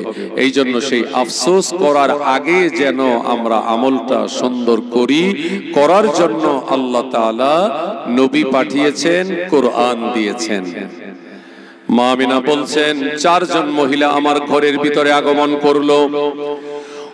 মা আমিনা বলছেন, কে আপনারা? আপনাদের চেহারা চিনি না, কোথায় আপনাদের বাড়ি? একজন বলছেন, আমার নাম বিবি হাওয়া, খেয়েছিলাম জান্নাতের মেওয়া। 120 হাত লম্বা ছিলেন মা হাওয়া, ওরা চুলও এত বড় ছিল। এই জন্য মেয়েদেরকে বলবো, তোমাদের চুলগুলো পর পুরুষকে তোমরা দেখাবা না। এই কথা থেকে গিয়েছিলাম। মেয়েরা যেন পর্দার ভিতরে চলে, হিজাব পরে চলে। এখন তোমরা বলবা, বাবাজি আপনি তো বলছেন, কিন্তু আমাদের অন্যান্য বান্ধবী যারা, ওরা তো বোরকাও পরে না, ওরা তো হিজাবও পরে না, ওরা তো চুল খুলে মুলে যায়। আমি বলবো, তাদের সাথে তুমি তাল মিলিয়ে চলতে পারো না। তোমার ইসলামের নবী বলেছেন তুমি যেন পর্দা করে চলো, আর ছেলেদেরকে বলেছে তুমি যেন তোমার চোখটাকে তুমি অবনত তুমি রাখো। ও আল্লাহ তাআলা বলেন, ওয়ালা তাবাররাজনা তাবাররুজাল জাহিলিয়াতিল উলা। যেমনি ভাবে সেই মূর্খরা, অর্থাৎ সেই জাহেলরা যেইভাবে আজ থেকে 1450 বছর আগে আইয়ামে জাহিলিয়াতের সময় কিছু বুঝতো না, শুনতো না, এরা যেইভাবে চলেছে তোমরা সেইভাবে চলতে পারবা না। ওরা হারাম খেত, তোমরা হারাম খাবা না, তোমরা হালাল খাবা, হালাল কথা বলবা, হালাল ভাবে চলবা। মা আমিনা বলেন, তাহলে আপনার নাম বিবি হাওয়া? হ্যাঁ, আমার নাম বিবি হাওয়া। আরেকজন বলছেন, আমার নাম হলো বিবি মারিয়াম, আমার সন্তানের নাম হলো ঈসা রুহুল্লাহ, যাকে আল্লাহ তাআলা বাবা ছাড়া দুনিয়ার মাঝখানে পাঠিয়েছেন। সুবহানাল্লাহ। বাবা ছাড়া পাঠিয়েছেন সেই ঈসা পয়গম্বরের মা আমি মারিয়াম। আরেকজন বলছেন, আমার নাম হলো বিবি রহিমা, আমার স্বামীর নাম হলো আইয়ুব পয়গম্বর। 18 বছর পর্যন্ত স্বামীর সেবা করেছি, শরীরটা পোকায় খেয়ে ফেলেছে, এরপরও আমি স্বামীকে ছেড়ে অন্য কোথাও যাই নাই। ভাঙুরের মেয়েরা শোনো, স্বামী যদি তোমার কাছে একেবারে গরিব হয়, নিঃস্ব হয়, অসহায় হয়, দেখতে অসুন্দর হয়, অসুস্থ হয়ে পড়েছে, এরপরেও স্বামীকে ফেলে যেও না। স্বামীদেরকে বলবো, স্ত্রী বিয়ে করার পর মেকআপ ধুয়ে গেছে, পরিষ্কার হয়ে গেছে, এখন তুমি দেখতে পাচ্ছ শ্যামলা দেখা যায়, কালো দেখা যায়, মন খারাপ করবা না। কারণ এই কালো হলো কাবার গেলাফ, কালো হলো কোরআনের অক্ষর, কালো হলো হজরে আসওয়াদ জান্নাতের পাথর, যা এক সময় সাদা ছিল কিন্তু এখন কালো। এই কালোকে আল্লাহ তাআলা পছন্দ করেছেন। আল্লাহ রাব্বুল আলামিন যার আযানকে আসমানে আল্লাহ তাআলা কবুল করে নিয়েছেন, বলুন সুবহানাল্লাহ।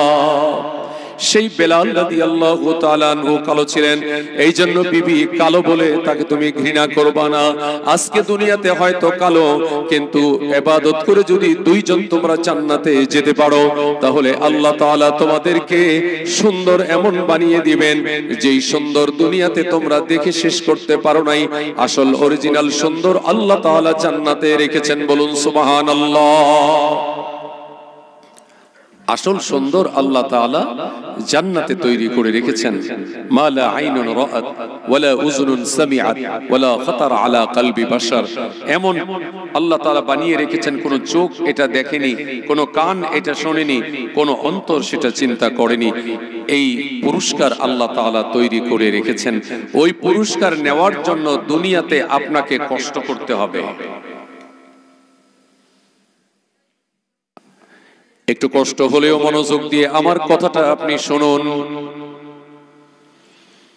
যখন আপনারা রবি শস্য যখন আপনারা আবাদ করেন, যখন আপনারা ধান চাষ করেন, ওই সময় জমিটাকে আপনারা আগে তৈরি করেন, বড় বড় মাটিগুলোকে আপনারা ভেঙে টুকরা টুকরা করেন, এরপরে এক জায়গার ভিতরে বীজ লাগানো হয়, আর এই জমিনটাকে মাটিগুলো নরম করা হয়, পানি দেয়া হয়, কাদা করা হয়। এরপরে এই পরিমাণে ধানের জমিতে এই পরিমাণে ধান গাছগুলো 2টা 3টা 4টা করে এইরকম ধরে ধরে গোছা দিচ্ছেন, এইরকম ধরে ধরে গোছা দিচ্ছেন, কাটতে যেন সুবিধা হয়। এই মাথায় একটা সুতো বাঁধা আছে, ওই মাথায় একটা সুতো বাঁধা আছে, এইভাবে আপনারা সুন্দর করে বপন করছেন। 1 মাস পরে, 15 দিন পরে, 1.5 মাস পরে আবার জমিনে নামছেন, সেখানে গিয়ে ময়লাগুলো হাতিয়ে হাতিয়ে পরিষ্কার করে দিচ্ছেন। আরো কিছুদিন পরে একটু আপনি সার দিচ্ছেন, আবার পানি দিচ্ছেন, এইভাবে আপনি যত্ন করছেন। যখন টমেটো লাগাচ্ছেন, ক্যাপসিকাম লাগাচ্ছেন, আলু লাগাচ্ছেন, পটল লাগাচ্ছেন, ঢেঁড়স লাগাচ্ছেন, আপনি যখন দাঁড়া লাগাচ্ছেন, বিভিন্ন সবজি যখন আপনি করছেন, 2-3 দিন 4 দিন পরে পরে আপনাকে যাওয়া লাগছে, পানি দেওয়া লাগছে, বিষ দেওয়া লাগছে, কীটনাশক আপনি সঠিকভাবে আপনি দিচ্ছেন। আপনি যদি মনে করেন প্রচন্ড রৌদ্র, আজ আমি যাব না, কাল রৌদ্র, কাল আমি যাব না, 3 দিন রৌদ্র, 3 দিন আপনি গেলেন না, 3 দিন না যাওয়ার পর 4 নাম্বার দিন গিয়ে দেখবেন গাছগুলো সব মরে গেছে। ঠিক এমনি ভাবে জমিন থেকে ফসল যদি কাঙ্ক্ষিত মাত্রায় আপনি যদি পেতে চান, সময় মতো আপনাকে কীটনাশক দিতে হয়, সময় মতো আপনাকে নিড়ানি দিতে হয়, সময় মতো আপনাকে আগাছাগুলো পরিষ্কার করতে হয়, সময় মতো আপনাকে পানি দিতে হয়। একটা বাচ্চাকে আপনি অফিসার বানাবেন, একটা বাচ্চাকে ডাক্তার বানাবেন, একটা বাচ্চাকে আলেম বানাবেন, হাফেজ বানাবেন, মাওলানা বানাবেন, মুফতি বানাবেন, ইঞ্জিনিয়ার বানাবেন। ওই বাচ্চাটার পিছনে আপনাকে লেগে থাকতে হবে। প্রতিদিন সে যেন ক্লাসে যায়, নিয়মিত সে যেন পরীক্ষা দেয়, নিয়মিত সে যেন অ্যাসেম্বলিতে অংশগ্রহণ করে, নিয়মিত সে যেন প্রাইভেট পড়তে যায়, নিয়মিত হাতের লেখা যেন ঠিক মতো করে, ইংলিশটা যেন তার ভালো হয়, কোরআন শিক্ষাটা যেন তার ভালো হয়। সব দিক থেকে আপনি খেয়াল করছেন। কোনো একটা বিষয় নাম্বার যখন কম পায়, তখন আপনি হেডমাস্টারের সঙ্গে কথাবার্তা বলছেন, ম্যাডামের সঙ্গে কথাবার্তা বলছেন, আর তারা বলছে এই বিষয়টা দুর্বল, এই বিষয়টা দুর্বল, তাহলে আমি কি করব? প্রাইভেট একজন টিউটর আপনি রেখে দেন, একজন প্রাইভেট টিচারের কাছে সেই দুর্বল বিষয়টা এটা ছালাপালা করে যখন ঠিক হয়ে যায়, নেক্সট যখন এক্সাম হয়, নেক্সট পরীক্ষার ভিতরে দেখা যায় এবারে আগে পেয়েছিল মাত্র 27, এবার পেয়েছে 87। আগে কত? 27, নেক্সট 87। কেন? মেহনত করেছে, চেষ্টা করেছে। ঠিক এই রকম আপনিও মরবেন, আমিও মরব, আপনারও কবর সামনে, আমারও কবর সামনে। আওলাদু আসবাব দিয়া পাগল মাওলা বানাইলা, কোন দিন জানি মসজিদের পালকি আসবে ঘরে সাজিয়া। মসজিদের পালকিটা আপনারা দেখছেন এসএস দিয়ে বানানো, কি সুন্দর পালকিটা বারান্দার ভিতরে আছে। কোন দিন জানি কার বাড়িতে চলে যায়, কোন দিন জানি এলান হয়ে যায় অমুক গাইন দুনিয়া থেকে চলে গেছে। কে? এই জন্য কবি কত সুন্দর করে বলেছেন, কে বা তোমার আনবে কাফন। আমার দিকে তাকান, আমার দিকে তাকান, এই দেখেন, এই যে ওই বাবাটা দেখতে বলেন, ওই যে ঘুমাচ্ছে বাবা, এই বাবা, এই যে আমার দিকে দেখেন, এই দেখেন, এই যে হয়ে গেছে। এই দেখেন, কে বা তোমার আনবে কাফন, কারা তোমায় করবে দাফন, কে বা তোমার, কে বা তোমার, কে বা তোমার কাছে বসে শোনাবে কোরআন। কোন জমিনের মাটি আমার হবে গোরস্তান, কাদের চোখের জলে আমি, কাদের চোখের জলে আমি পাবো পরিত্রাণ। কোন জমিনের মাটি আমার হবে গোরস্তান। নবীজি সাল্লাল্লাহু আলাইহি ওয়াসাল্লামের উপরে আল্লাহ তাআলা কোরআন দিলেন 114টা সূরার ভিতরে অন্যতম একটা সূরা সূরা আল ইমরান এবং সূরা রুম। এই দুইটা সূরা থেকে আমি একটু একটু তেলাওয়াত করে এ থেকে আলোচনা করলাম। আল্লাহ তাআলা বলেন, শোনো শোনো শোনো, ফাকাইফা ইজা জামানাহুম লিয়াউমিন লা রাইবা ফি। মানুষ এটা মনে করে তাকে আর উঠানো হবে না, তাকে হাসরের ময়দানে উঠানো হবে, কবরে দেওয়া হবে। আল্লাহ তাআলা বলছেন, এই মানুষটা এক ফোঁটা পানি ছিল, এই এক ফোঁটা পানিকে আল্লাহ তাআলা এটাকে জায়গা মতো দিয়েছেন।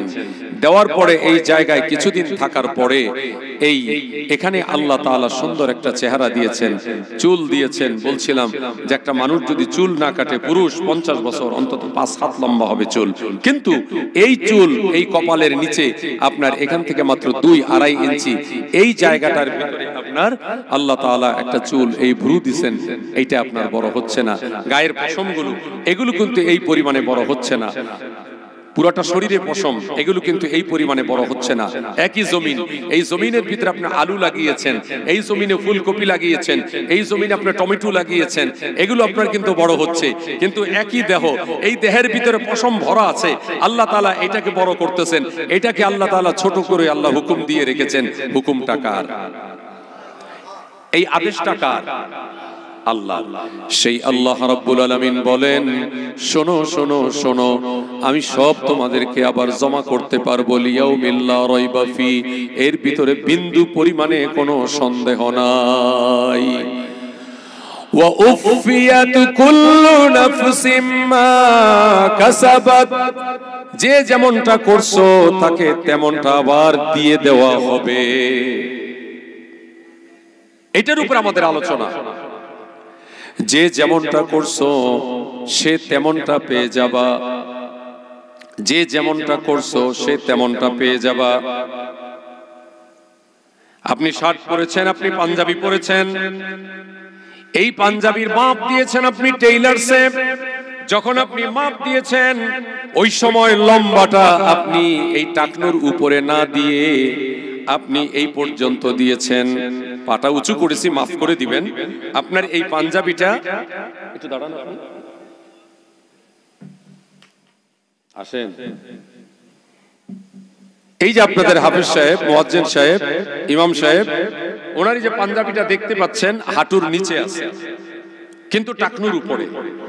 উনি যদি এই পাঞ্জাবিটা মাপ দিয়েছেন এই হাঁটু, এই হাঁটু বরাবর এতটুকুন মাপ দিয়েছেন, এটা লম্বা এতটুকুন করে দেবেন। 15-20 দিন পরে উনি দর্জিকে গিয়ে দর্জি বাড়ি বলছে, কি বানিয়েছেন আপনি এটা? আমি না বলেছি আমি মসজিদের ইমাম, আমার এটা লম্বা করে দিবেন, নিসফে সাক করে দিবেন আপনি, কিন্তু আপনি হাঁটু পর্যন্ত করে দিলেন, এতটুকুন আপনি কেন ছোট করে দিলেন? তখন বলবে, আপনি যা দিয়েছেন আমি তা লিখেছি। এখন উনি যতই তর্ক করুন না কেন, দর্জি বাড়ির মাস্টার আর দর্জি বলবে আপনার কথায় কাজ হবে না, আপনি যা বলেছেন এখানে প্রমাণ আছে, আমি কাগজে লিখে রেখেছি। কথা ঠিক কিনা? আপনি যা বলেছেন আমি লিখেছি 43, আমি লিখেছি 17, আমি লিখেছি 13, আমি লিখেছি 35। ঠিক এমনি ভাবে আল্লাহ তাআলা কুরআনুল কারীমে জানিয়ে দিয়েছেন কিরামান কাতিবিন ইয়ালামুনা মা তাফআলুন। আল্লাহু আকবার। তোমার দুই কাঁধে ফেরেশতা আছে কিরামান কাতিবিন, এই সম্মানীয় ফেরেশতা তারা লিখতেছে। জামা মাপ দিছে এই পর্যন্ত, এখন দাবি করতে সেই পর্যন্ত ইবাদত করো নাই, আমল করো নাই, এখন বলতেছে ওই যে জান্নাত দেখা যায় আমি জান্নাতে যাব। এই কাপড়ের মতো এই পর্যন্ত মাপ দিয়ে এই পর্যন্ত চাইলে হবে না। ঈমান ঠিক নাই, আমল ঠিক নাই, জিকির নাই, রোজা নাই, তাসবিহ তাহলিল নাই, আর আপনি বলছেন আমারে পুরস্কার দেন, পুরস্কার দেন, পুরস্কার দেন। পরীক্ষা দেয় নাই, লেখাপড়া করে নাই, আমাকে নাম্বার দেন, নাম্বার দেন। না না না, এই সব আমল ঠিক মতো করতে হবে, ঠিক মতো হচ্ছে কিনা। এই জন্য একজন হক্কানি আলেম, রব্বানি, পীর, মাশায়েখ, বুজুর্গ, আমাদের ফুরফুরার আলা হযরত, এই ওনাদের সিলসিলায় থাকতে হবে, ওনাদের কাছে পায়ের কাছে বসে থাকতে হবে।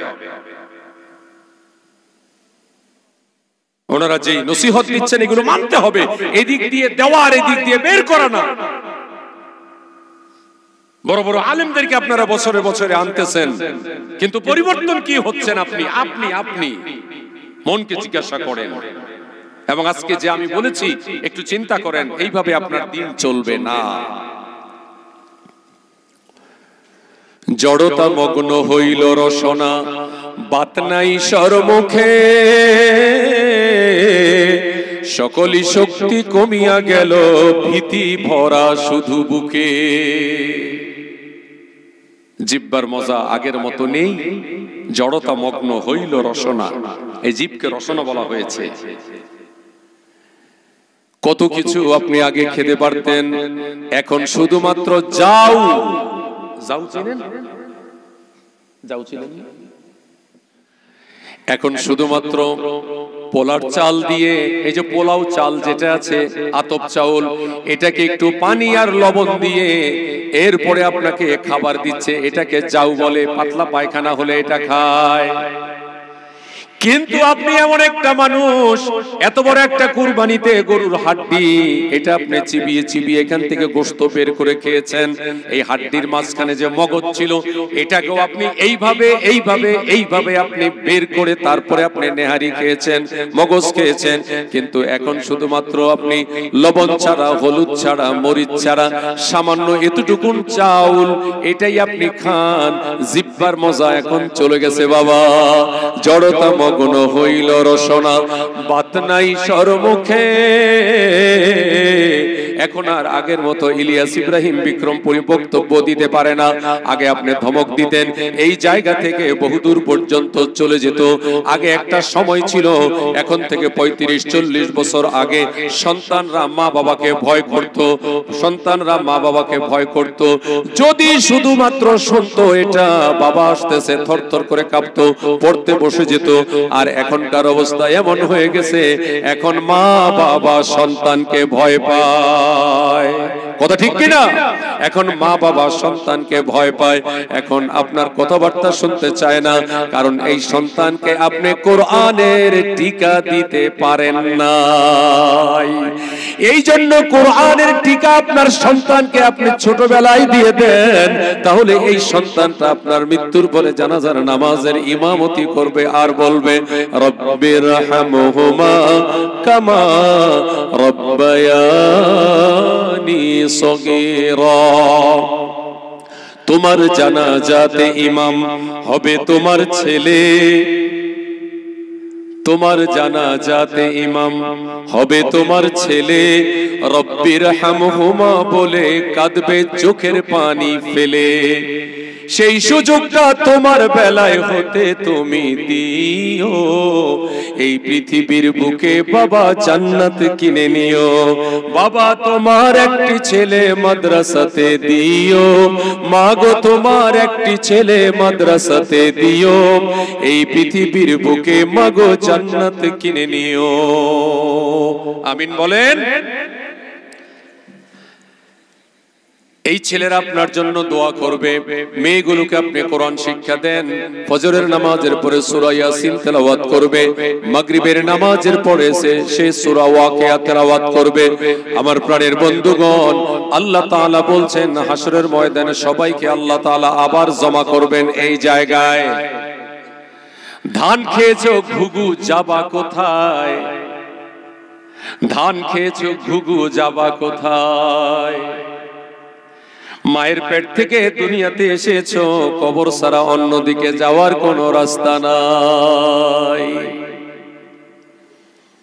আসতে হবে এই জায়গায়। ওয়া উফিয়াত কুল্লু নাফসিম মা কাসাবাত ওয়া হুম লা ইউযলামুন। এই আয়াতটা আপনাদের সামনে তেলাওয়াত করেছিলাম। আল্লাহ তাআলা বলেন, মানুষ এটা মনে করে মায়ের পেট থেকে এসেছি, আমাকে আর কে নাগাল পায়, আমি মরবো না, আমি এভাবেই থাকবো। কিন্তু সমাজ বলে না, এভাবে জোয়ান থাকতে পারবা না।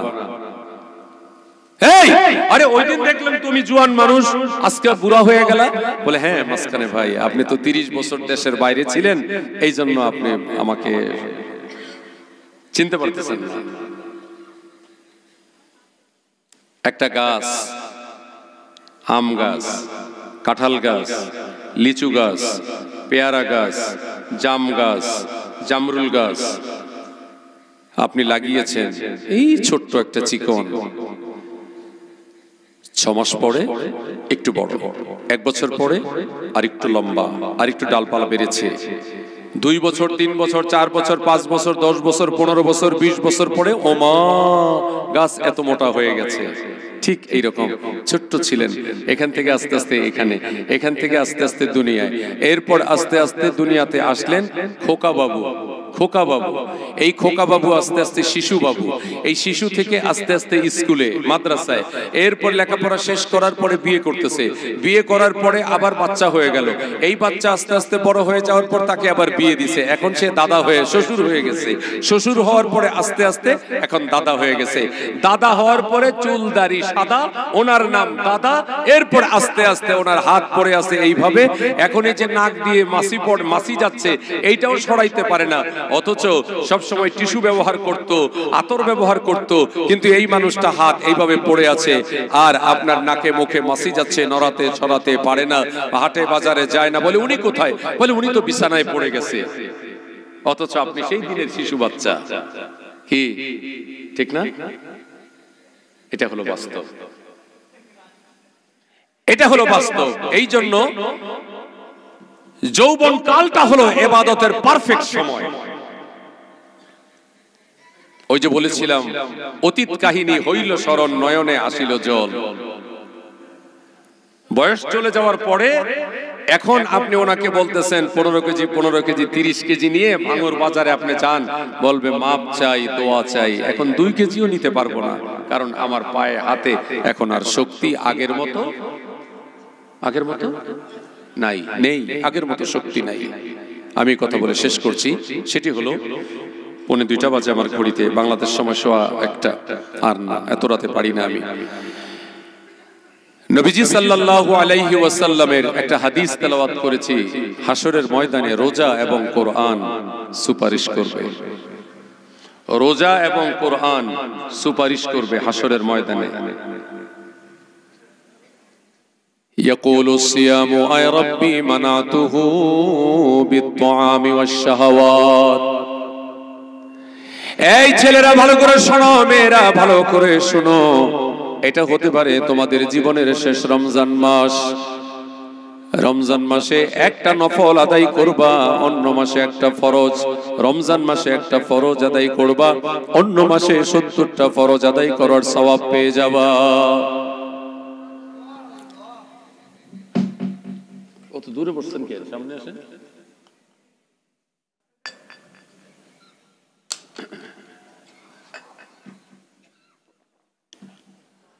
রমজান মাসে একটা ফরজ আদায় করবা, অন্য মাসে 70টা ফরজ আদায় করার সওয়াব হবে।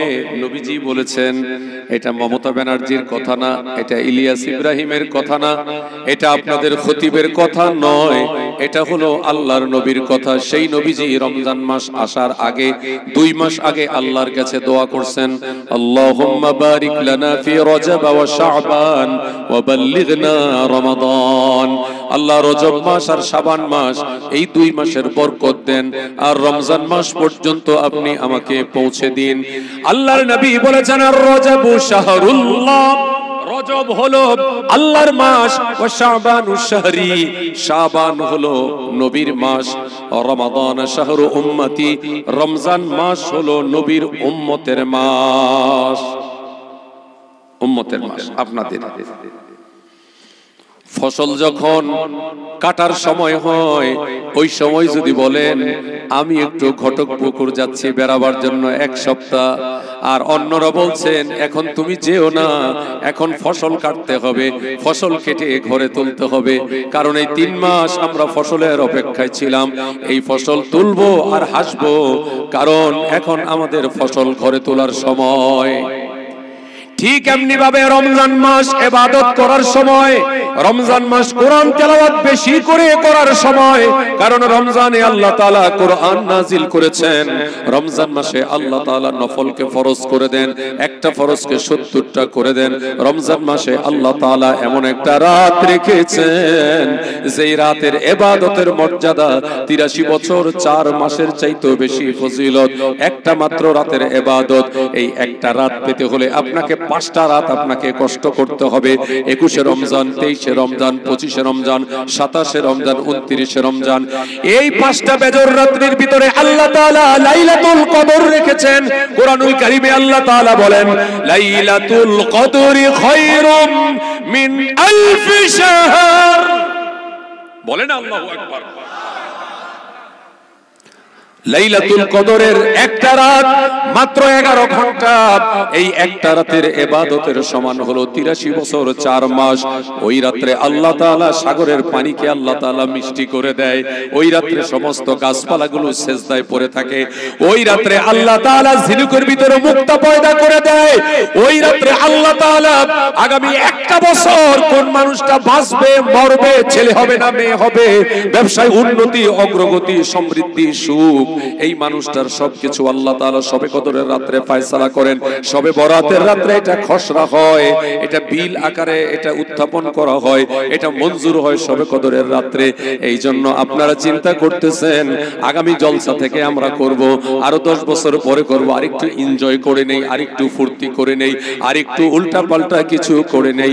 ব্যাপারটা কিন্তু এই রকম না, যেই কোনো সময় দুনিয়া থেকে চলে যাওয়ার ডাক আপনার চলে আসতে পারে না, না আসতে হবে না, আসতে পারে।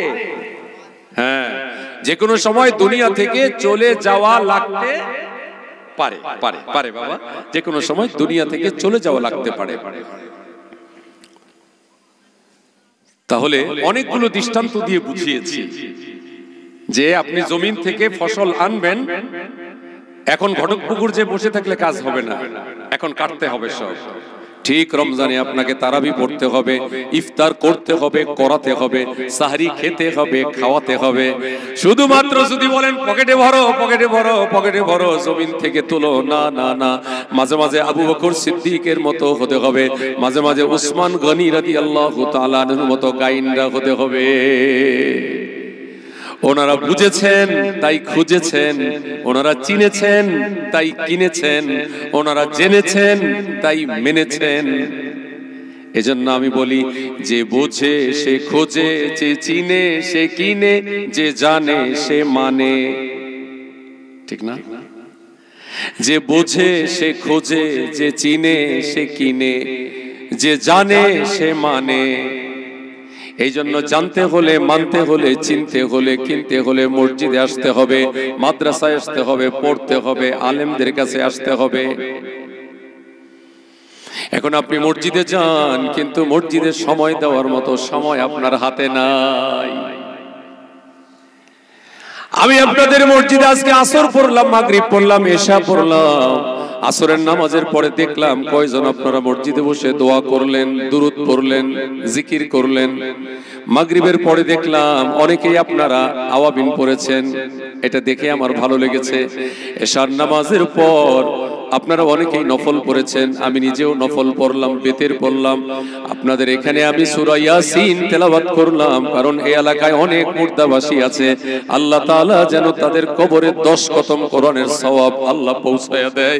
এই জন্য মুসাফির হিসাবে আমি আপনাদের জন্য, আবার মা বাবার জন্য সূরা ইয়াসিন আমি তেলাওয়াত করেছি। এশার নামাজের পর প্রতিদিনের মতো আমল সূরা মুলক তেলাওয়াত করলাম, সূরা সিজদা তেলাওয়াত করলাম। এজন্য দেশে থাকেন, বিদেশে থাকেন, দোকানে থাকেন, জমিনে থাকেন, 5 ওয়াক্ত নামাজ বাবা আপনাকে পড়তেই হবে। ছেলেদেরকে মসজিদে আনেন, নামাজি বানান, মেয়েদেরকে মায়েরা নামাজ পড়া শিখান। মেয়েটাকে আপনি শিখান, এটা তোমার যৌবন, এমনটা আমারও হয়েছে। এই সময় তোমার মাথা খারাপ হয়ে যেতে পারে, এই সময় পাগলামির একটা অভ্যাস তোমার ভিতরে আসতে পারে, বন্ধু খোঁজার মতো একটা কিউরিওসিটি মনে আগ্রহ হতে পারে। এই বয়সটা মা আমিও পার হয়ে এসেছি। বাবারা ছেলেদেরকে বুঝাবে, বাবা এই সময়টা তোমার এমন এমন সমস্যা হয়ে যেতে পারে, মাঝে মাঝে তোমার কাপড়টা রাতে সমস্যা হয়ে যেতে পারে, এগুলো লজ্জা করবেন না, বুঝাইয়া দিবেন কিভাবে গোসল করে শরীরটা পাক করবে, এগুলো শিখাইয়া দিবেন। এগুলো কোনো লজ্জা করবেন না বাবা, এগুলো মাসআলা। প্যারা নবী সাল্লাল্লাহু আলাইহি ওয়াসাল্লামের কাছে সাহাবীরা এই রকম খুঁটিনাটি জেনে জেনে জেনে জেনে ওনারা আমল করেছেন। আল্লাহর এক বান্দা বাগান করেছেন, বাগানে বিভিন্ন রকমের ফল। কর্মচারীকে বললেন, এই ঝুড়িটা নিয়ে যাও, ভালো ভালো ফলগুলো তুলে আনবা, যদি আনতে পারো তোমার জন্য পুরস্কার আছে, টাকা আছে। পচা আনবা না, পোকা খেয়ে ফেলছে সেটা আনবা না, পারবা? পারবো। আর যেই দিক দিয়ে প্রবেশ করবা অন্য দিক দিয়ে বের হয়ে আসবা, মনে থাকবে? থাকবে। এবারে বাগানের ভিতরে প্রবেশ করলো। বাগানে প্রবেশ করার পর ডানে বামে তাকিয়ে দেখে সুন্দর মালটা আছে, আপেল আছে, কমলা আছে, বাতাবি লেবু আছে, আম আছে, জামরুল আছে, জাম আছে, পেয়ারা আছে। হাত দিতে চায়, কিন্তু মনে মনে এই চিন্তা করে, মনে হয় সামনে আরো ভালোটা পাবো, বড়টা পাবো, সুন্দর পাবো। আবার এই দিকে যেতে চায়, গিয়েছে, আবার ধরতে চায়, ছিঁড়তে চায়। মন তাকে বলে না, সামনে আরো চাই, ভালো পাবো, সুন্দর পাবো, টসটসা পাবো। এইভাবে অর্ধেক বাগান চলে গেল। এখন সামনের দিকে তাকিয়ে দেখে আপেলের সাইজ ছোট, মালটা একদিকে শুকিয়ে গেছে, আমটা একদিকে পোকায় খেয়ে ফেলছে। এগুলো দেখার পর মনটা এখন খারাপ। এখন পিছনের দিকে ব্যাগে আসতেছে, ব্যাগ কি সামনে যাওয়া, পিছনের দিকে যাওয়া। এই পিছনের দিকে যখন যেতে চায়, এখন আপনার মোটরসাইকেল ডানে বামে ইন্ডিকেটর দিলে যেমন টুট টুট টুট টুট আওয়াজ হয়, এইরকম আওয়াজ হচ্ছে। তার মানে আপনি পিছনে যেতে পারবেন না, আপনি সামনে যান। এখন সামনে যেতে যায়, সামনে যাওয়ার পরে তো আর কোনো ফল ভালো পাওয়া যায় না, পোকা, বাগানটা ফাঁকা। এরপরে বাইরে দিয়ে চলে আসছে। বাইরে দিয়ে যখন চলে আসলো, বাইরে চলে আসার পর এখন মালিকের কাছে